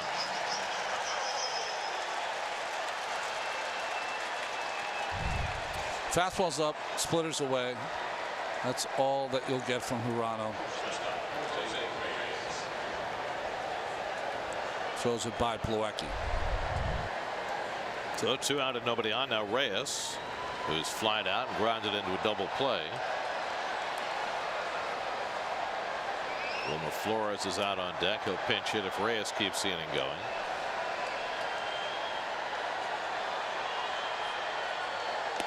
So the Mets have some offense in the tank today. They had one really good offensive day yesterday, led by Conforto. They got a run in the first inning today, but they've been limited to 3 singles since the first inning. So Robles ready to go.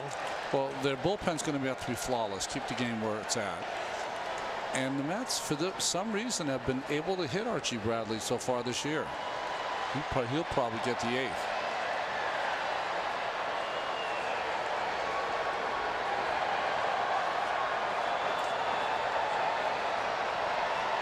behind 2-0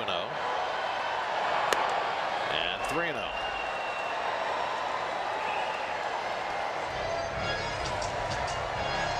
There's the bearded one.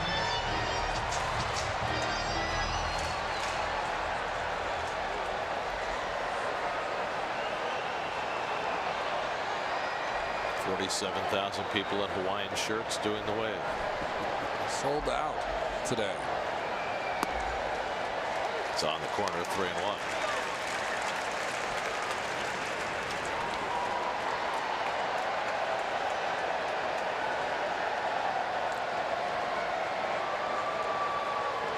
Split grip.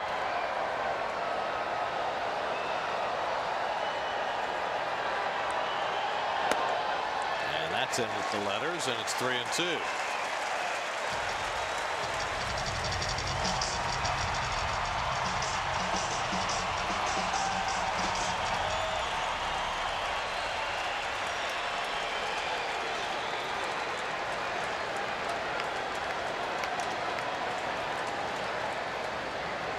Three-two coming, and the splitter misses ball 4, and Reyes works out a walk. And the Mets got the tying run aboard with 2 out, and Wilmer Flores will come up to pinch hit. Strange pitch from Hirano to a hitter, batting 158, right? Split finger on a 3-2 pitch. I mean, Wilmer can make him pay for it. So Wheeler is done after 6 innings. His only chance for a win is if Flores can pull off some late inning magic here. Wilmer had some good at bats yesterday in his first start off the DL, went 1 for 3. Reyes the tying run at first. And well outside from Hirano, ball 1. Well, does Reyes have an idea about trying to pick up the move of Hirano and take off? Even in his heyday as a base stealer, these were hard situations for Reyes. Got a pretty healthy lead, but not going. And Hirano misses and falls behind 2-0. Yeah, I never ever thought of Jose as a guy who ran with reckless abandon. He always ran to me when he thought he wouldn't make a mistake or he wouldn't be thrown out. Especially with guys on the mound he's not that familiar with. But again, getting a pretty good lead. Well, that was a good fake, because what happens with the peripheral vision of a pitcher, you see the runner make a fake, you'll draw a throw, and that's what Reyes wanted. He wanted to throw over to see what kind of move Hirano has.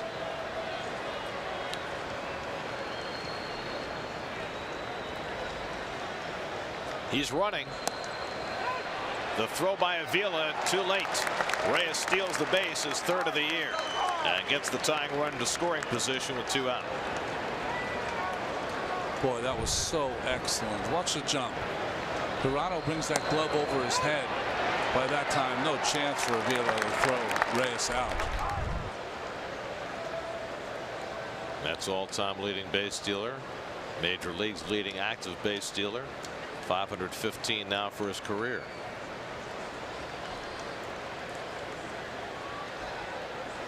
Two and 1 to Wilmer.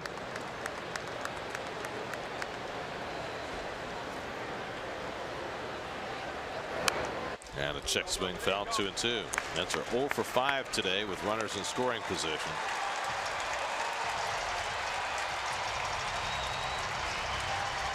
Yeah, a golden chance in the last inning. Got the first 2 men on, but couldn't convert. Now trying to fashion something with 2 out.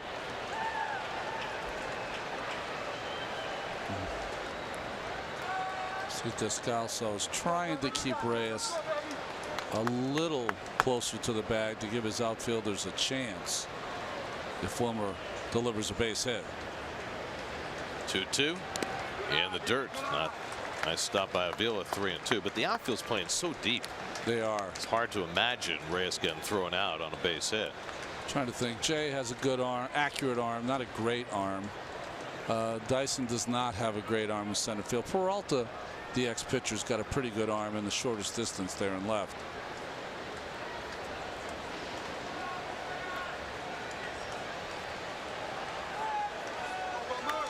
Brandon Nimmo would be next. Second straight full count for Hirano. 3-2 coming to Flores. And he tied him up, but he missed ball 4, and the Mets have 2 men on. So back-to-back walks will bring Nimmo to the plate with the tying and go-ahead runs on base. Here comes the pitching coach, John Butcher, and the translator. Translator can't run unless the pitching coach is running. And when he stops, then he has to stop. Gate for gate. And that's a rule. They wrote that down this year, this winter, as part of the program. The matching gate rule.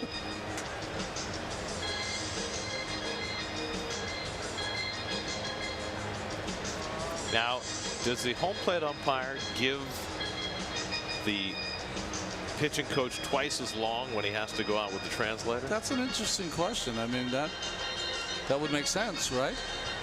Not for pace of play. I mean, you really don't have to say too much. It would be, Hirano, throw some strikes. Let's go.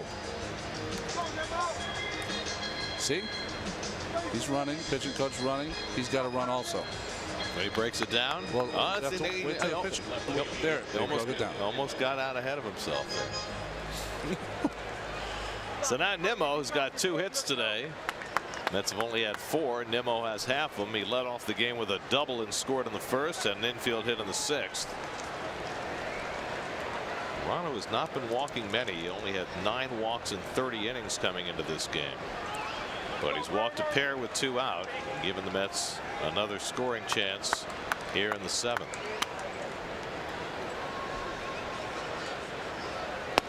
And Nimmo takes a splitter down for ball 1. Keeps nibbling. It's going to give Nimmo a chance to hit a ball out of here. Jorge De La Rosa gets up behind Hirano. Switch hitting Cabrera, then the left-hand batting Conforto to follow Nimmo. Reyes at second, Flores at first, 2 out. And Brandon takes another one out of the strike zone. It's 2-0. So things get a little dicier for Hirano. You know that Nimmo's not going to do a lot of chasing. You know, one thing we did see from Nimmo, though, in spring training is that he used to be an automatic take on a 2-0 pitch. He tried to hit for power in spring training, and he brought that into the season when he's gotten ahead of the count. He's got 9 home runs this year.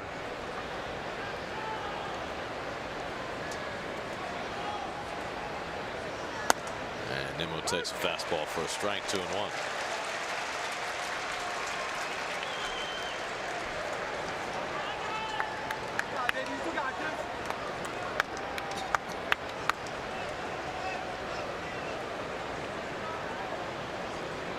Mets had gone a month and a half without a 3-run homer before Conforto hit one last night.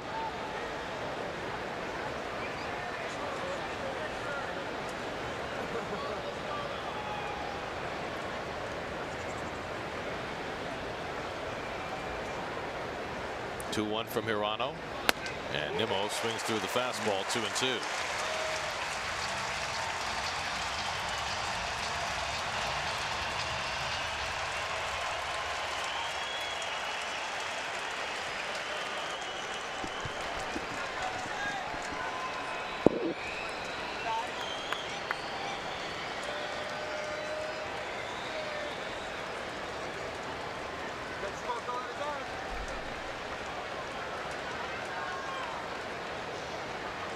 Two on, 2 out, 2-2 to Nimmo.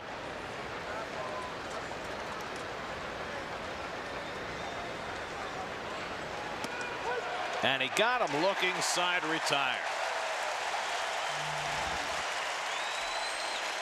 Hirano strikes out a pair to work around a couple of walks to keep it 2-1 Arizona.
Helping it inch back up there now.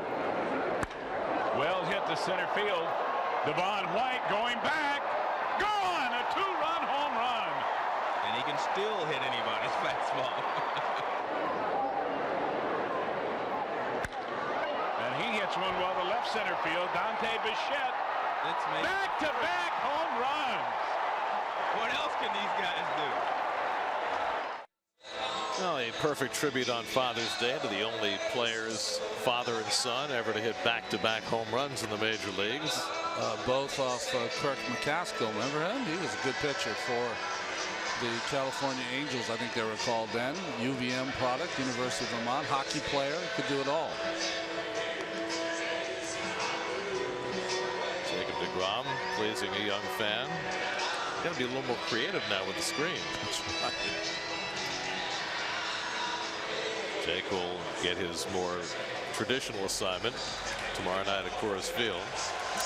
Hansel Robles out of the Mets bullpen as we go to the bottom of the 7th. Again, like we said before, the bullpen's going to have to be flawless here. Get these Mets back in the game. Diamondbacks box score brought to you by Raymore and Flanagan. 2 runs in the 4th inning off Wheeler. David Peralta, an RBI double, RBI ground out for Ketel Marte, and that's enough to have the Mets down 2-1 in this game. Game where the Mets have had the better of the opportunities, but the Diamondbacks cashed in theirs. Daniel Descalso leading off in the home 7th. He struck out and walked today 0 for 1. Zach Wheeler certainly pitched well enough. 97 pitches over 6 innings, allowed 2 runs, 3 hits, 2 walks, 8 strikeouts. So he continues to pitch well but not get wins. 13 starts, 2 wins. But so it goes for a Mets starting pitching staff that has been the strength of this ball club but has had very little support. Robles pitching for the 2nd time in this series. He pitched pretty well here in the opening game. That's drilled down the right field line toward the pole and foul.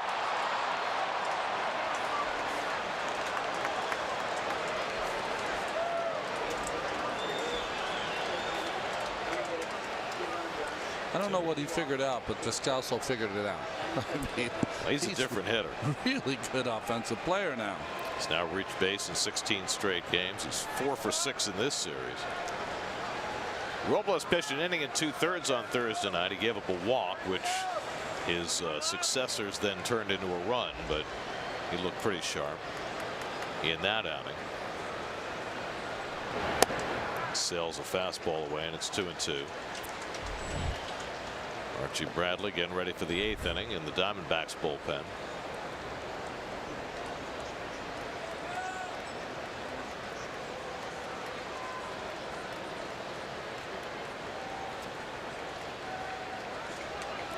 Two coming, and Descalso fouls it back.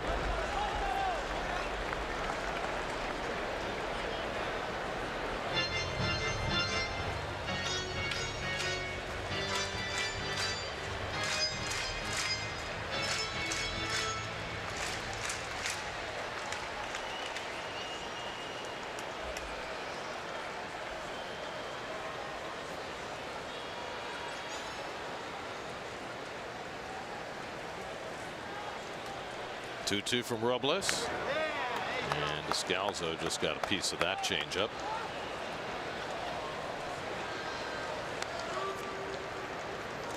I thought he caught it, Plawecki, but Plawecki's saying it hit the dirt.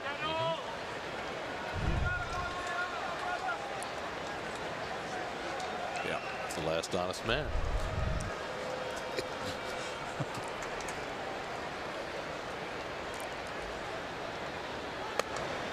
And now a full count to Descalso.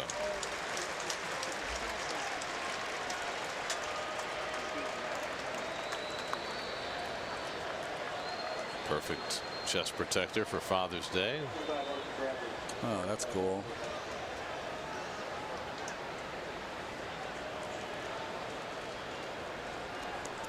Eighth pitch of the at bat coming to Descalso, and he walked him. 3-2 changeup. Leadoff base runner for the Diamondbacks in the 7th. We check in with Steve. Gary, at the top of this inning, we heard from Paul Goldschmidt about Dave McKay, the base running guru for this team, what he brings to the table. McKay actually goes in early every day and re-watches the previous night's games, specifically watching every player on the base path so that when the players come in, he can reinforce what they did well or tell them what they did wrong. Also, every day during batting practice, each player has to go to second base and read line drives off of others that are taking BP. He's also, if it matters, the greatest shape of any 68-year-old man in the history of the game. Never met an ounce of fat. It's unbelievable. Always has been that way.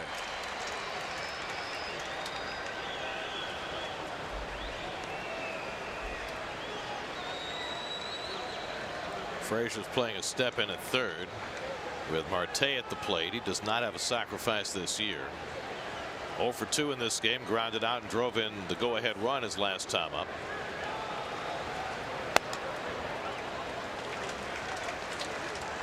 There's that ground ball to Cabrera where Asdrubal first thought about throwing home with the bases loaded and then thought better of it, got the out at first. Go-ahead run scored and nobody scored since. Marte flares one into left center. That'll fall for a base hit.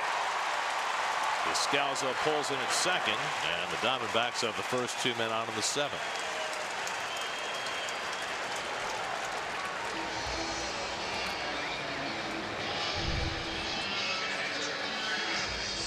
Breaking ball in the middle of the plate. Marte made the adjustment and dumped it into left center field. Mets starters continue to hand well-pitched games off to the bullpen, but over the last 21 games, the Mets bullpen ERA is 6.56.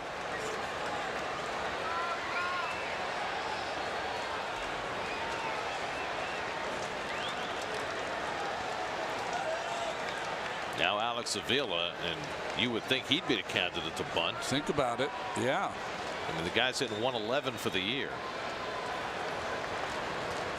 But he's swinging and he hits one right to the bag. Reyes with the step and throw for the easiest double play. 6-6-3 double play, and the fans not happy with that. Well, I will tell you that Torey Lovullo, who's the reigning NL Manager of the Year, does not like the bunt. His teams don't bunt, and that's why you heard a lot of the booing from the fans here, because they thought there should be a bunt. Well, Avila has shown off a remarkable ability behind the plate in this series, but he hasn't hit a lick. And I'm sure he would have had a pitcher bunt in that situation. Or pinch hit for him with someone who's a good bunter. It's just the new wave of manager and people in the front office do not like to give up and out with the bunt. Got to watch out for a bunt for a hit here from Dyson, but instead he skies one out to right. Jay Bruce ranging over toward the line, and just like that, Robles gets through the inning after a walk and a single. Took him just 3 pitches to get the next 3 outs. Still 2-1.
Nimmo scored the only run after doubling in the first. That's their only extra base hit of the day. And now Archie Bradley will try and protect a 1-run lead in the 8th. Bradley's all of his numbers are great, but against the Mets he's struggled a little bit.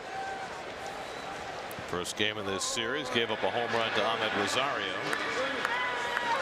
He'll face Cabrera, Conforto, and Frazier in the 8th today. As Dribble's been on base twice with an infield hit and a walk. And he takes a fastball strike from Bradley. And that's most of what you're going to get.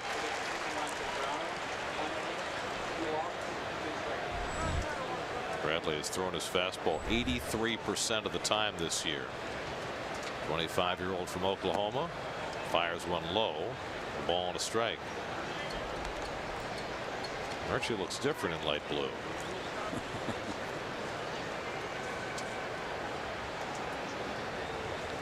He is a guy who has trouble standing still. Yeah, he's very energetic. 1-2 to Cabrera.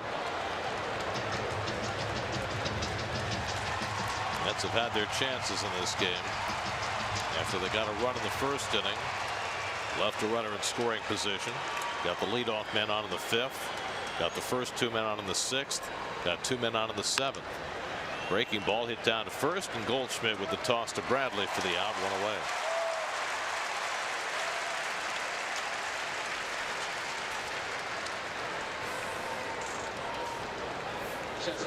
So Cabrera retired, and now Michael Conforto, who's 0 for 2 and a walk today after his big night last night.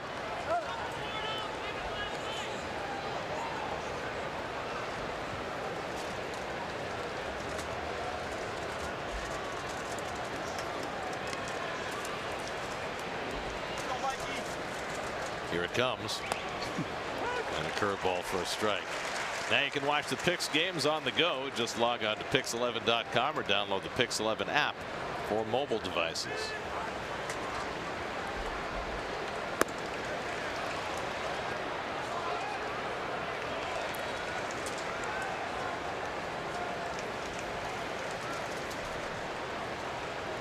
Bradley's allowed 4 home runs this year, 2 of them against the Mets. Conforto fouls back the fastball, 1-2.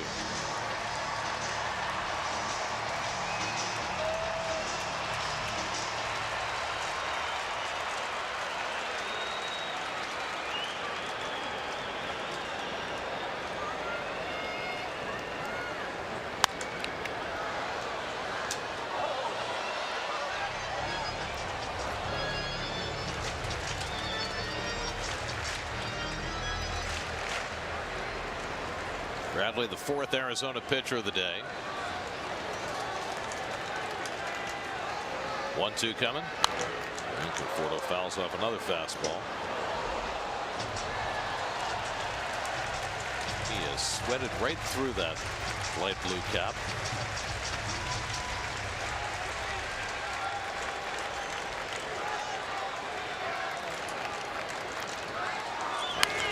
Curveball foul. I mean, if those caps are going to charity, who gets the one with Archie? With Archie's sweat. He broke the iPad.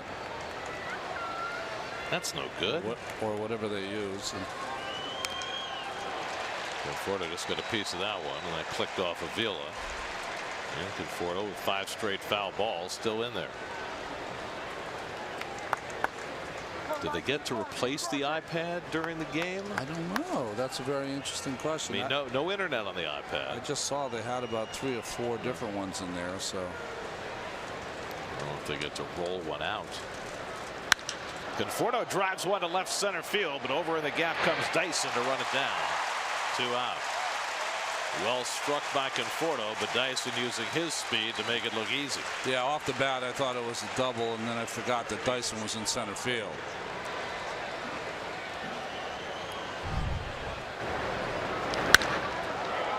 You know, you ignore defense at your peril. But in large part, the difference between these 2 teams in this series has been defense. Right. And here's Frazier, who knows that better than anybody. He's been robbed repeatedly, twice today. Once by Lamb and once by Descalzo. He's also driven in the only Met run with a sacrifice fly back in the first.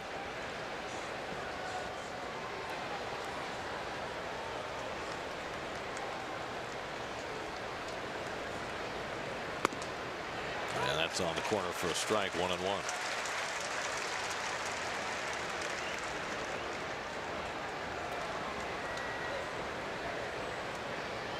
Infield stacked. That was a good curveball. Best one he's thrown in his 2 outings. Newly activated Jerry's Familia just off the disabled list today. And set down Jacob Rame to make room. 1-2 coming.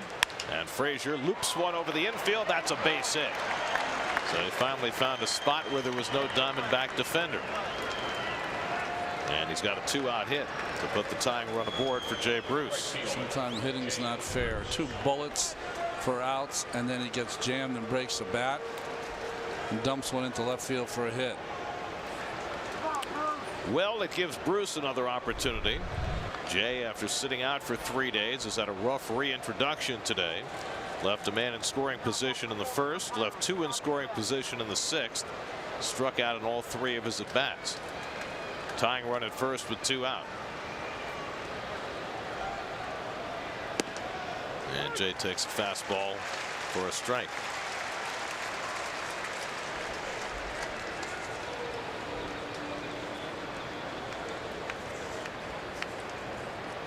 Usual shift against Bruce, who is 2 for 4 in his career against Bradley.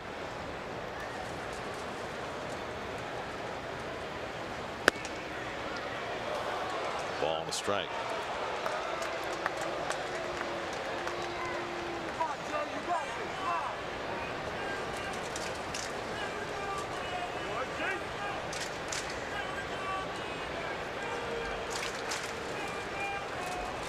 The outfield extremely deep, playing no doubles against Bruce. And he lays off a pitch away, 2-1.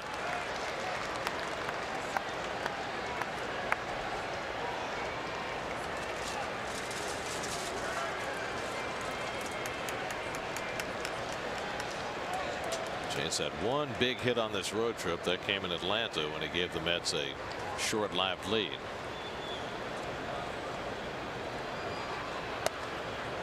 That's in tight. Bradley wanted that call but didn't get it. And now it's 3-1.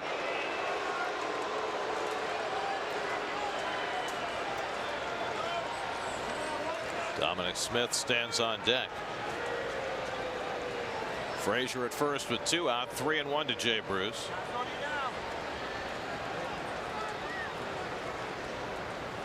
And Jay swings and fouls it off. 3-2. Play of the game brought to you by Spectrum. TV the way you want it. David Peralta laying out and taking an extra base hit away from Zach Wheeler. That ended the 5th inning. One of a number of fine plays made by the Diamondbacks defense today. Now Frazier gets set to run. Goldschmidt's going to continue to hold him on. 3-2 to Bruce. And he grounds one into the shift. Marte is there to field it. Bruce finally hits a fair ball, but he grounds out to end the top of the 8th. Tough day at the office for Bruce. He's had way too many of those.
brought to you by Volkswagen.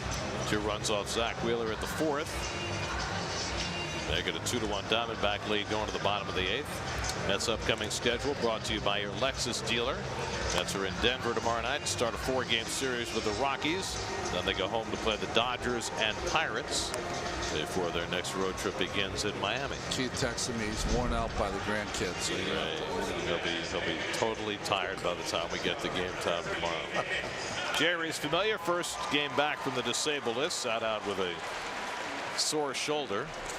Yeah, last time he pitched in the major leagues, he got the loss in that 8th inning when he gave up a run to the Orioles. Nick Ahmed will be the pinch hitter for the Diamondbacks. Ahmed started the first 3 games of this series, went 2 for 9. Jay and Goldschmidt to follow as the D-backs look for insurance in the bottom of the 8th. And Familia fires a fastball at the knees for a strike. Good to see 98 on that first pitch because his velocity had been down a little bit going into that DL stint. I think more than anything else, he just needed a break. He was used very heavily early in the season when the Mets got off to that 12-2 start. Grounded toward the middle. Reyes to his left. Low throw, but handled by Smith for the first out.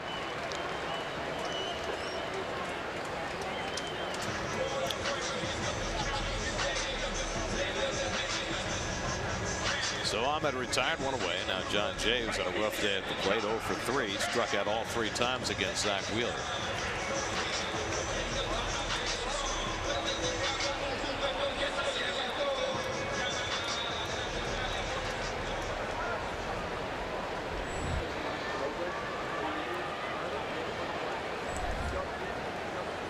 Goldschmidt on deck. And Jay whacks one over the bag and down the line. Chased by Nimmo. Jay trying for 2. And he'll make it easily with a 1-out double.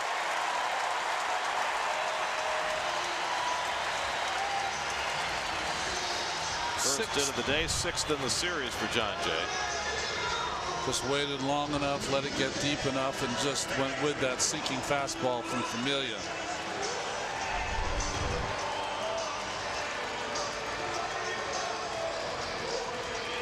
So now Goldschmidt, do you pitch to him? You rather pitch to Lamb, who's been struggling? I wouldn't pitch to Goldschmidt. And you also have to watch Jay. If you decide to pitch to Goldschmidt, Jay might try to steal 3rd on you. Goldschmidt 1 for 2 and a walk today. I wouldn't pitch to him on a bet. Exactly. I mean, I know Lamb's a left-hand hitter, but Lamb is struggling right now. Goldschmidt is maybe the hottest hitter in baseball right now. Lamb's last time up, he hit into a double play. You can go on and on.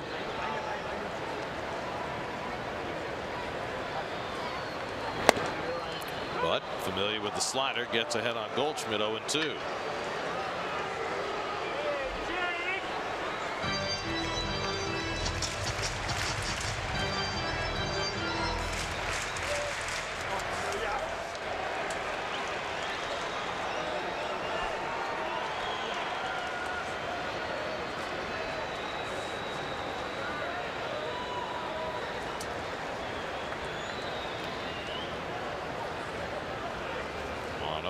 Goldschmidt, it's a slow ground ball. Tough play for Frazier. They'll make the throw in time for the out. Very close play at first. Bruce Dreckman called him out. The Diamondbacks almost certainly will challenge. No reason not to this late in the game.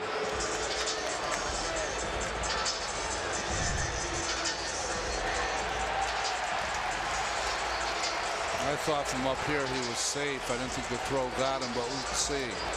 He's safe. I agree. And they will challenge the call. Oh, did he touch the base? Yep. Yeah, just the front of it, huh? He's safe. Yeah. I mean, come on. How can we not get that play right? Those are always the ones that surprise me. Because over the years, talking to umpires, they always say that they can use sound as well as sight on that play. There's a distinct sound of the foot on the bag and the ball in the glove, and it's easy to tell which comes first. Play under review brought to you by Land Rover, and they do overturn the call. Goldschmidt has an infield hit, and the Diamondbacks have runners at first and third with one out.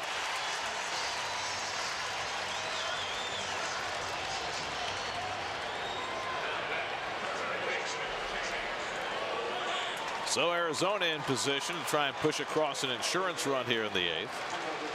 And now Jake Lamb, who is 1 for 3, but did ground into a double play his last time up, and that's what Familia has to be thinking now. Lamb is 0 for 6 in his career against Familia.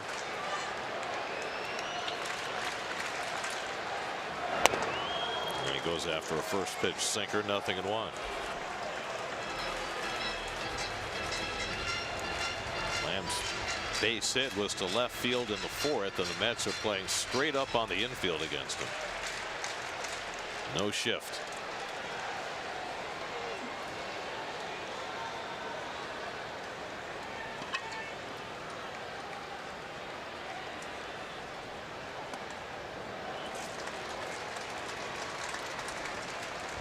Brad Boxberger has already saved 2 games in this series, waiting for a chance on a third.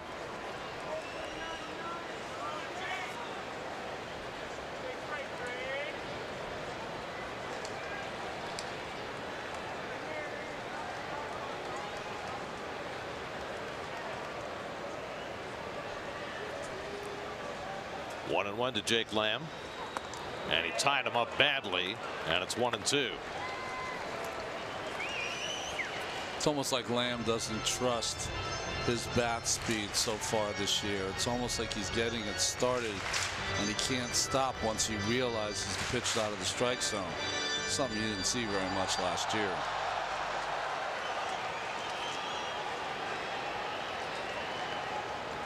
David Peralta waiting on deck. Jay at third, Goldschmidt at first with one out. Galecki staying inside. Little flare, shallow left, long run for Nimmo. That's going to fall for a hit. Jay trots in to score on the bloop single by Jake Lamb, and the Diamondbacks now lead it 3-1 in the 8th.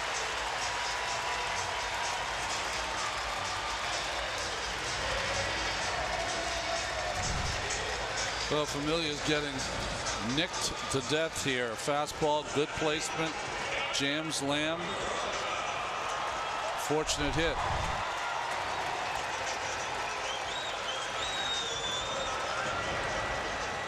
So a run home on the Lamb jam.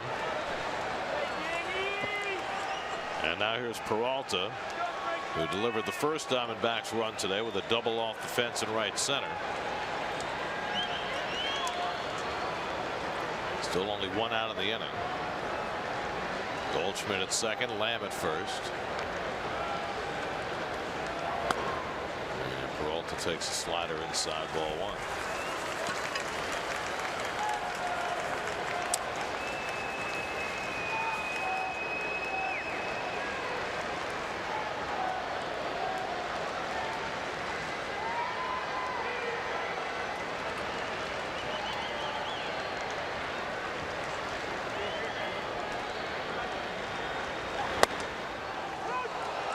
That slider found the top of the zone, 1-1.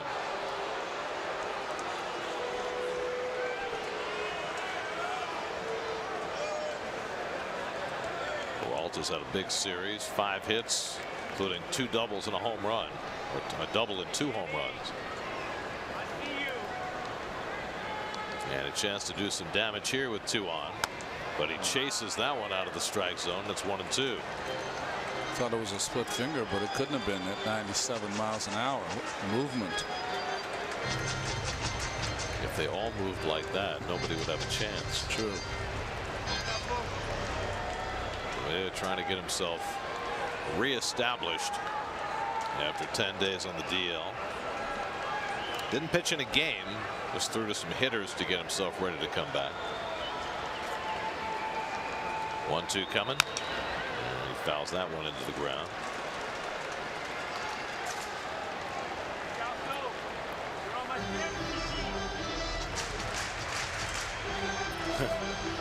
The Mets are heading to play the Rockies. The Rockies are finishing off their series in Texas. Their bullpen has been dreadful lately, and they're in a 12-10 game now, trying to hang on to the lead in the 9th inning. And they spent a lot of money on that bullpen the last 2 seasons. They did. Fly ball out to right, and Bruce is there. And that's the second out. Well, Brian Shaw especially. Gave him a big contract, and he has just had a devil of a time. Well, they gave Mike Dunn 3 years last year. He was good last year, struggling this year. Brian Shaw, 3 years, has been struggling. This is his first year. Jake McGee, they gave him 3 years. He's been all right. And the closer, Wade Davis he's been pretty good, but he's had his moments. But their best reliever by far has been Adam Ottavino, but he was hurt for a long period of time with an oblique. He just came back recently. Anyway, Davis is struggling in the 9th, trying to save it today. So we could see a few longer games when we get to Denver, but that's usually the case anyway. Here's Descalzo, who's walked twice and struck out 0 for 1 today. Run home here in the 8th, 2 on and 2 out. That's allowed Smith, Plawecki, and Reyes due up in the 9th.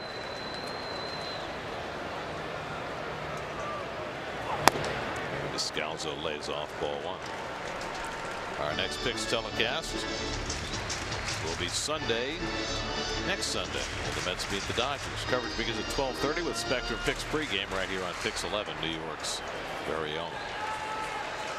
That would be a week from today. Give me the hat. Plus today is Sunday. Yeah, give me the hat. I already sent Russ a memo. Okay.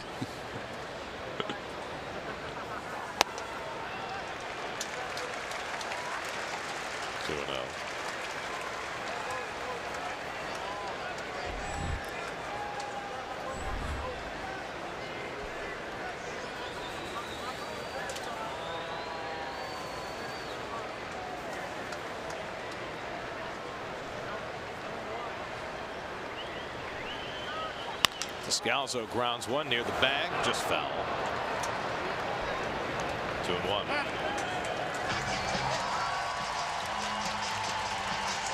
So in that game in Arlington, Wade Davis has now issued back-to-back bases loaded walks. It's now 12-11. Wow.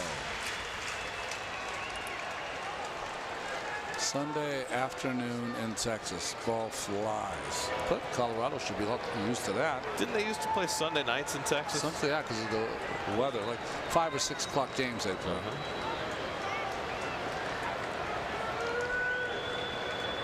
2-1 to Descalzo. And that's low and in. 3-1. So Familia living dangerously. You wanted to know, was it down or was it in? At the end of the day, it doesn't matter.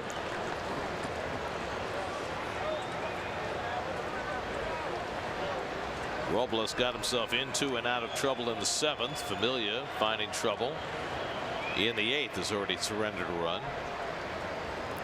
3-1 coming, and that's ball 4 to load the bases.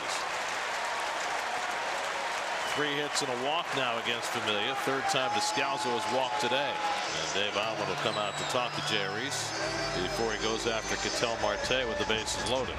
You know, what's interesting too is that he's got the long leash here. Allen's going to come out to talk to him to try to get out of this inning, but he has so many pitches now, right? Might take him out of tomorrow's game.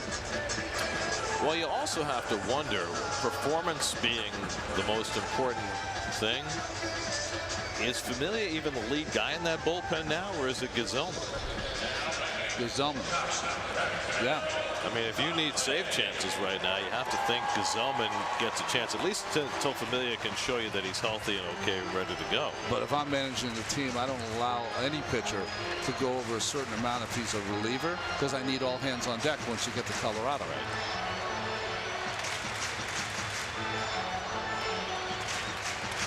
The other piece of that equation is that with Syndergaard still not even having begun to throw, Seth Lugo remains a member of the rotation. Guy who could desperately need in that bullpen.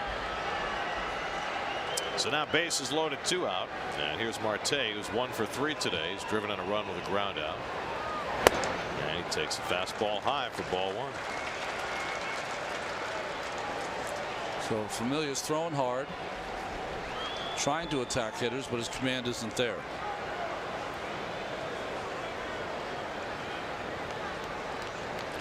Pitches deep.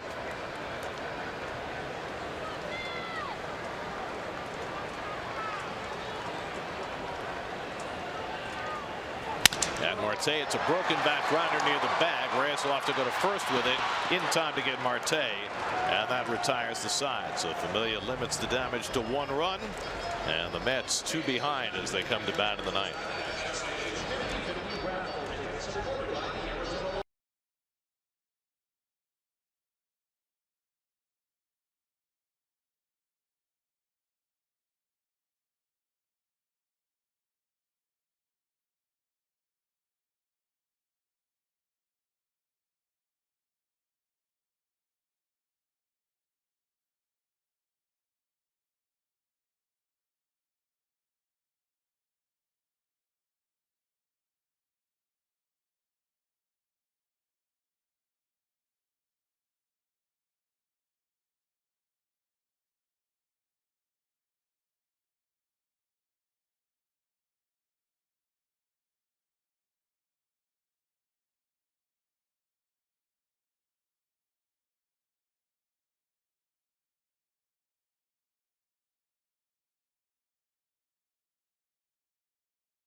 Diamondbacks trying to make it 3 out of 4 over the Mets, and the guy who saved their first 2 wins in this series, Brad Boxberger, on to try and get the save.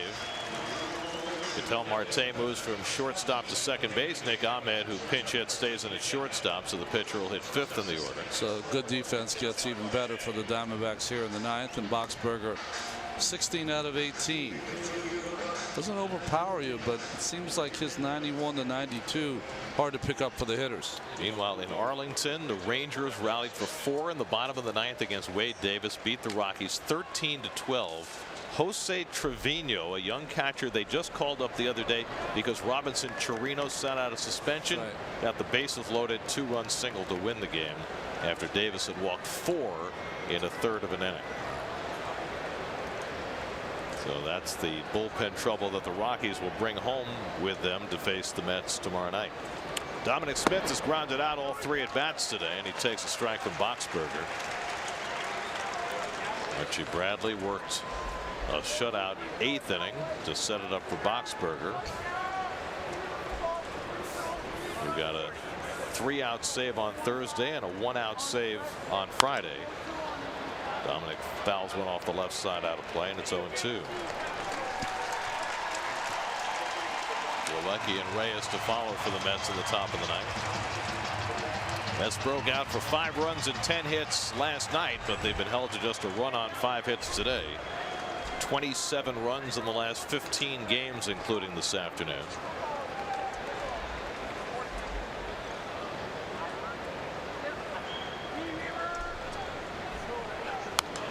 Smith fouls off the fastball. Coming up next on Pix 11, it's 2.5 Men. And on SNY, it's WB Mason post-game live. Just 2 men on that one. Sometimes 3.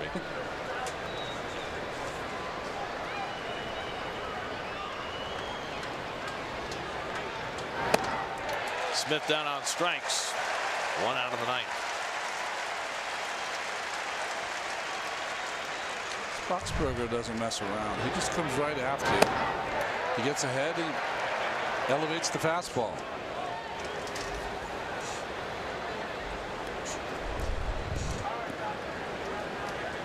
So 1 out and nobody on. Now Plawecki, who has one of the Mets' 5 hits today, a single through the hole into left in the 5th.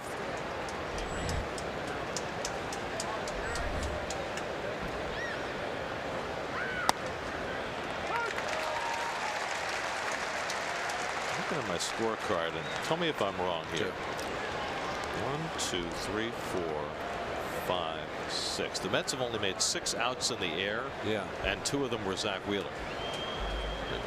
Tons of ground balls all day. And Plawecki quickly in a 2-strike hole. Jay Bruce had 3 opportunities with men on base, came up empty all 3 times, and so it has gone.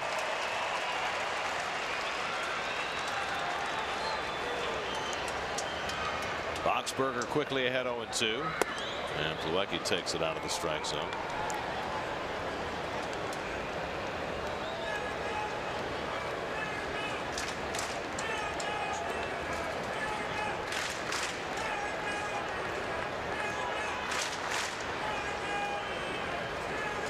Two coming. That's a little high. 2-2. Boxberger trying to save it for Clay Buchholz, who went 5 2/3, allowed a run on 4 hits. Chafin, Hirano, Bradley have all pitched scoreless relief. We'll say Bautista with a bat in his hands, hoping the Mets can get somebody on and give him a crack. And Plawecki lays off, and now it's 3-2. Need a base runner any way they can get one to have an opportunity. Reyes on deck, and then the pitcher's spot.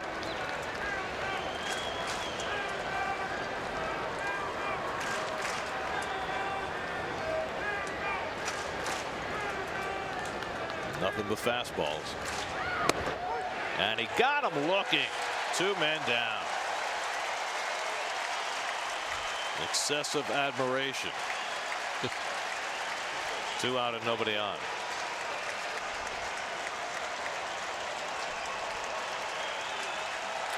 So the Mets are down to their final out of the afternoon.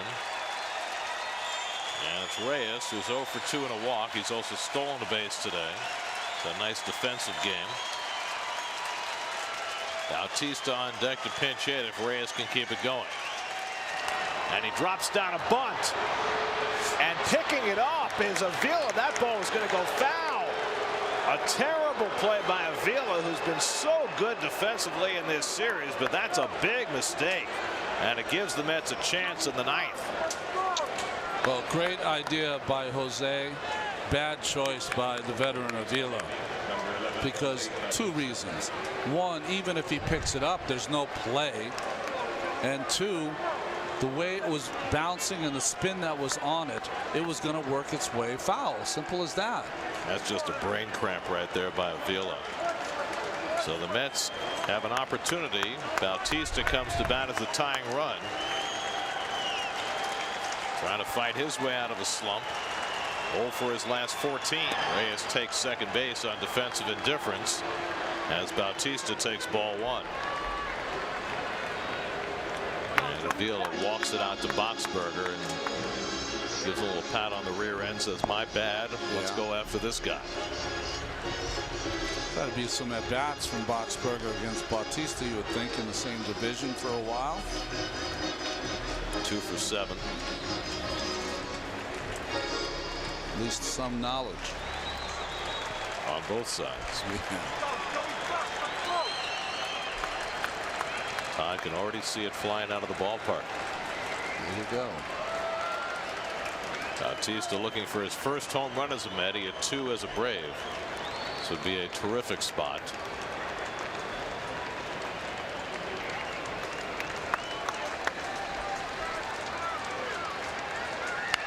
And a check swing foul. 1-1.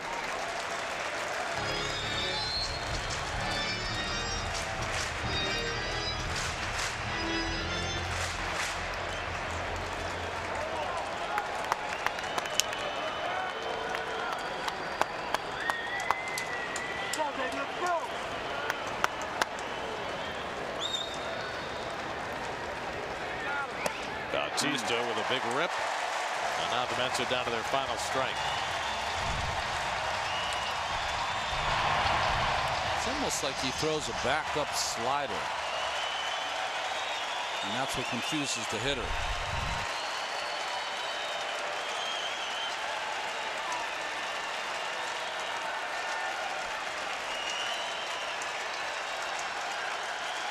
One-two coming off the plate. 2-2.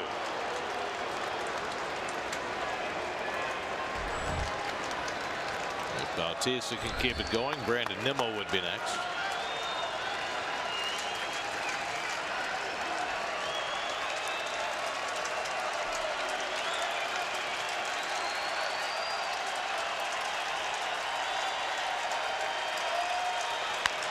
Fly ball, right field. Jay got a late start going back, and he can't get it. It's up against the wall. Reyes scores. Bautista in at second, and the Mets are alive. Jay got a terrible break on that ball. Bautista winds up with a double. It's 3-2, and the Mets have the tying run at second.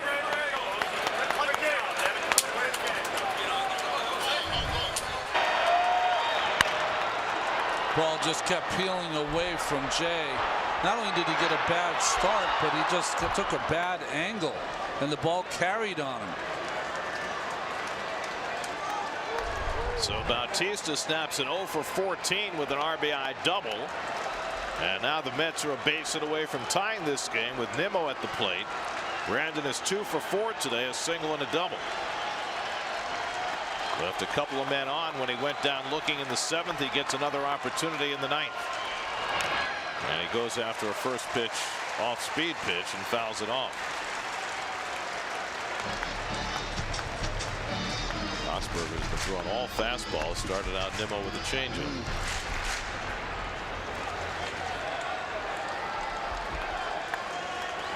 That's with 7 hits on the day. They need one more. At least.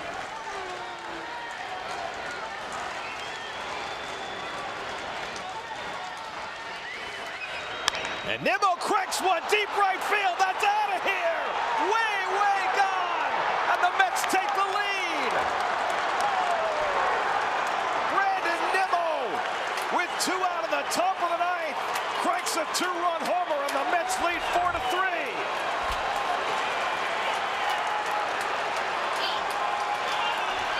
Stay happy. Number 10 for Nimmo. And the Mets have come back from the dead in the 9th. Hirano struck out Nimmo on fastballs with 2 runners on his last at bat. This time he catches 2 changeups, fouls off the first one, and the second one, a 2-run homer. The Mets were dead and buried in this game against a Diamondbacks team that played great defense all weekend, but 2 defensive mistakes by the Diamondbacks set the stage for Nimmo to be a hero. Change, down and in. See you later.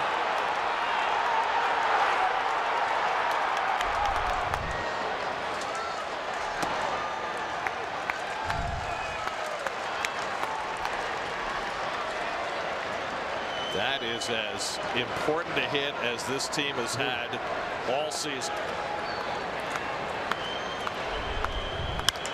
And now Cabrera hits one deep to right center.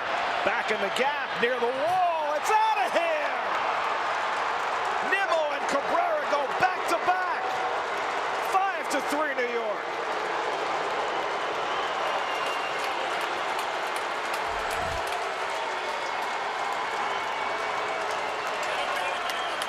Number 12 for Cabrera. And the Mets have life they haven't seen in weeks upon weeks. Another changeup. Another home run. Roxburgh had allowed 3 home runs all season. He's now yielded them to back-to-back hitters.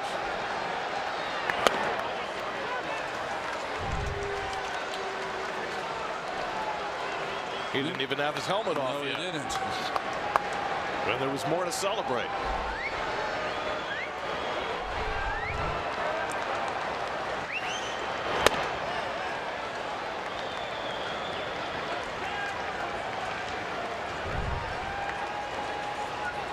That's the dead look that you see in a pitcher's eyes when they fail to do what their job.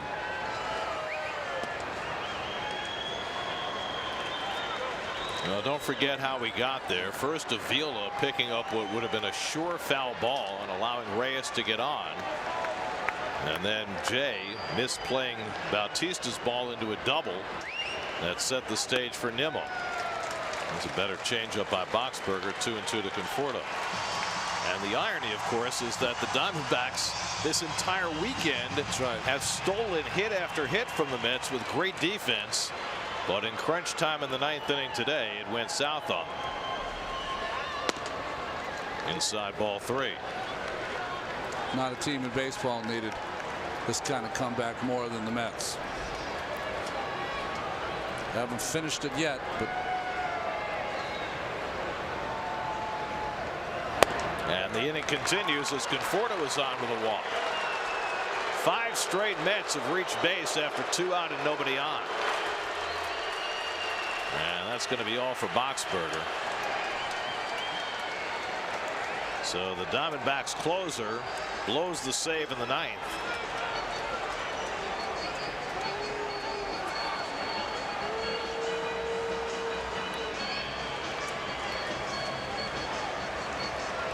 Boxberger out. Call to the bullpen brought to you by Memorial Sloan Kettering Cancer Center. 5-3 Mets in the 9th.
Fernando Salas in to pitch for the Diamondbacks for the 2nd straight day. And he faces Todd Frazier with 2 on the runner at first, with the Mets having scored 4 in the 9th to take an unlikely 5-3 lead. See his numbers on the year. All you Mets fans know about Fernando Salas. This would not be an awful time for Conforto to try to steal a bag. Add on. Keep playing aggressive. Change up in for a strike, 1-1. The home run hitters conferring. 3rd time this year the Mets have hit back-to-back home runs.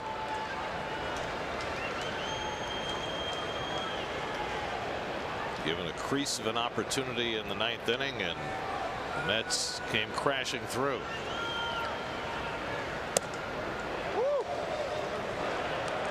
Robert Gesellman will be entrusted with the save chance in the bottom of the 9th. After Familia gave up a run in the 8th that appeared to have cooked the Mets, it was not adequate insurance for Boxberger and the Diamondbacks, as Nimmo and Cabrera took care of that. some cheap hits given up to Arizona, but still they got the job done. For me, offensively, I still go back to their 7th inning when they had a chance to maybe add a couple. 2 runners on, nobody out, guy barely batting over 100. They let him swing away into a double play. And that gave Robles a chance to get out of trouble. Diamondbacks will have the lower third of their order coming up in the bottom of the 9th. And now a full count to Frazier, who's the 8th man up in the inning. Jay Bruce would be next. So Conforto will be running. Goldschmidt hanging his head as he moves behind him at first base. This is a game that the Diamondbacks thought they had tucked away, and it came untucked in a hurry.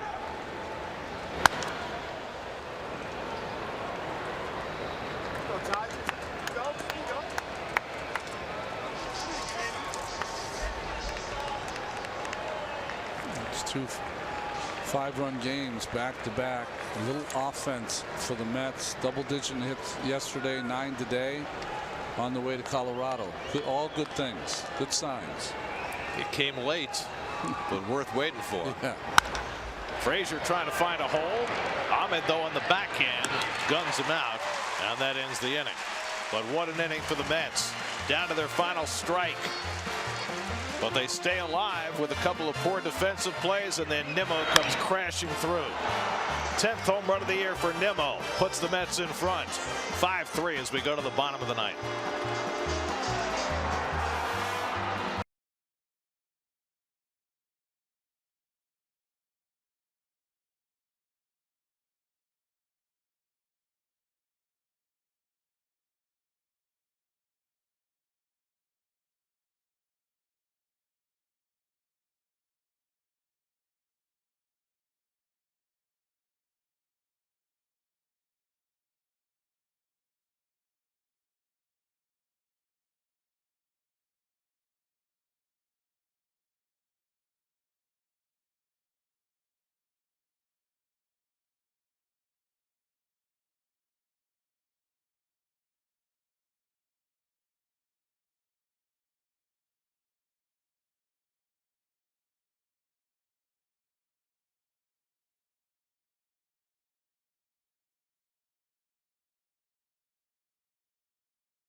Defensive mistakes that open the door for the Mets in that 9th inning will lead off in the bottom of the 9th against Robert Gsellman. Of course, the boos are awaiting Alex as he comes to the plate. Gsellman pitching for the 2nd day in a row.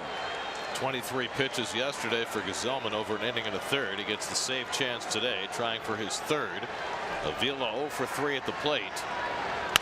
And he rolls over the first pitch he sees, grounds it to Cabrera, and he'll hear more boos now, but it's dropped by Smith at first. Oh, wow. And Smith is motioning like he wants the Mets to check it. He was just trying to style on the play and styled it and tried to style on the play, put it between his legs, and in styling didn't get the out. Flipped it right out of the glove. Now he's contending that he lost it on the transfer and the Mets are going to challenge the call, but boy, that's embarrassing for Dominic Smith. Can you believe that? I mean, this last inning is it's like watching American Legion ball. Well, We just play baseball. Exactly. You know how crucial these outs are in the 9th inning? It's kind of a borderline play there as far as whether he was transferring the ball or not. What do you think? I think that, I mean, it's an embarrassing play, but according to the rule, the way baseball works now in the replay, we're gonna reward a player for that kind of play. That's what's going to happen. Well, the ruling on the field was safe. So in real time, it seemed to me pretty quick, but knowing how baseball has worked the last couple of years, they'll probably reward him with the out on a play that should have never happened like it did. Question is, did he have it secure in his glove before he tried to make the transfer? And it appears that he did, even though it was a really bad mistake on his part to even think about operating in that fashion. I'm agreeing with you that they're probably going to call him out. It's just, it's a play that shouldn't be rewarded as an out just because of lack of attention to a 9th inning play where you need every single out. And after your team just came back from the dead, come on. You know, you've basically stolen a game and now you're trying to hand it back because you can't be bothered just to make a simple play. Just catch the ball. I mean, it's in the glove, but is it firmly in the glove? Kind of rolled up the glove as he was trying to make the transfer. This will be a tough call for the umpires in Chelsea. I don't wish them this play. Ted Barrett and Larry Vanover are the crew chiefs in the replay center in Chelsea who have to parse this. First base umpire Bruce Dreckman called it safe on the field, so they need convincing evidence to overturn it. Let's look at it real time, folks at home, and you guys decide.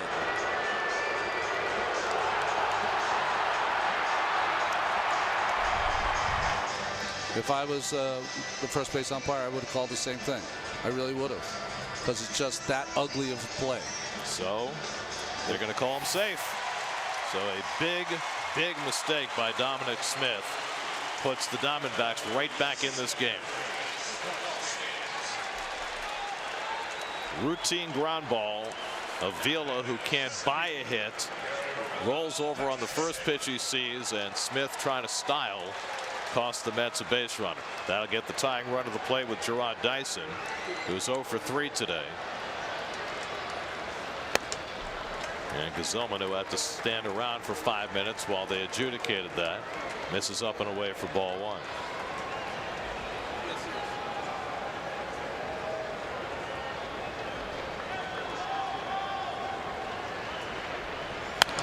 Dyson fouls it off, and it's 1-1.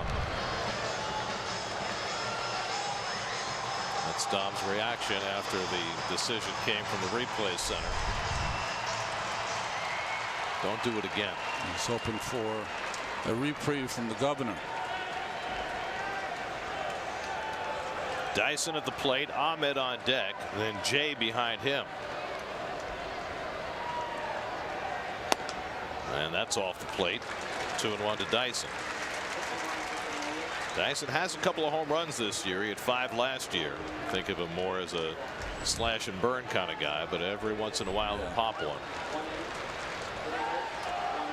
Mets took advantage of poor Arizona defense to build an unlikely lead in the top of the inning. Diamondbacks trying to do the same. And now Dyson fouls it off 2-2.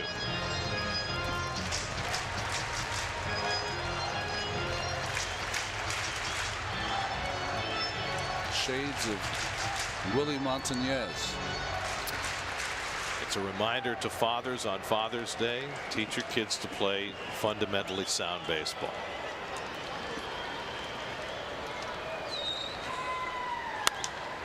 Popped up foul off the left side. That'll go out of play.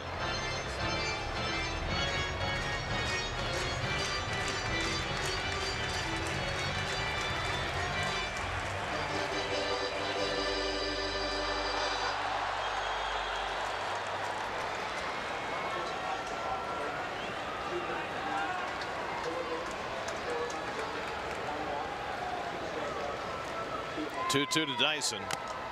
Foul tip held by Plawecki. Strike 3. 1 out. Well, the one good thing is you've got a guy on the mound it seems to be pretty unflappable. And he gets his first out in Dyson. Of course he's relaxed. He took a nice relaxing bullpen cart ride for the second straight night. I don't know if you saw the exchange, but Gesellman gave the ride only 3 stars out of 5 last night. And the Diamondbacks responded by giving the passenger 1 star out of 5. Because he pitched well.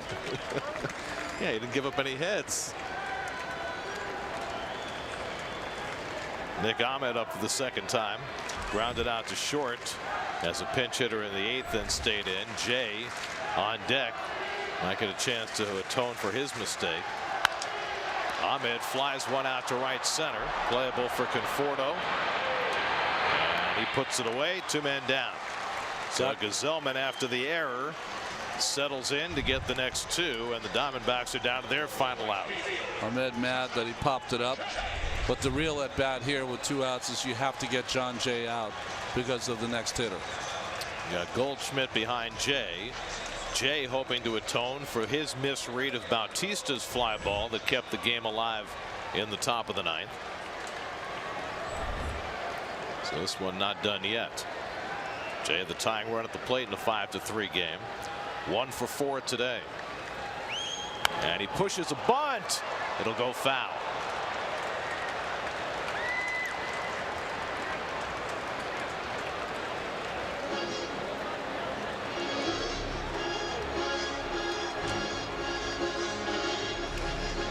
Well, if Goldschmidt comes to bat against Gesellman, those are the numbers he'll bring. Gesellman struck him out last night. We're getting a pitch runner. Devin Marrero running for Avila, carrying that run at first base, I guess, so that he can break up a potential force play at second. Yeah, just give yourself every opportunity. I thought he should have done it right off the bat. Down by 2 runs, really? Well, you have 3 catchers on your thing, and I mean, any kind of speed can put some pressure on the defense. Grounder up the middle. Jay's got some speed. You can't go to second base. You have to go to first. Anything can help. 1-1 to Jay. He cracks one to right field, but Bruce is there, and the ball game is over. The Mets rally for 4 runs after 2 out in the top of the 9th. Nimmo with the big blow, and the Mets somehow get a split of this 4-game series in Arizona as they win today 5-3. As big a win as the Mets have grinded out all year long. I mean, really just seemed dead and buried on this game just because of what has transpired on this road trip, but they had enough, and Nimmo, who continues to get big hits, gets his 10th home run. And the Mets on this homestand, against the Arizona Diamondbacks, scored 16 runs. 10 of them came via the home run. Well, the Diamondbacks gave this game away in the 9th, and the Mets gladly took it.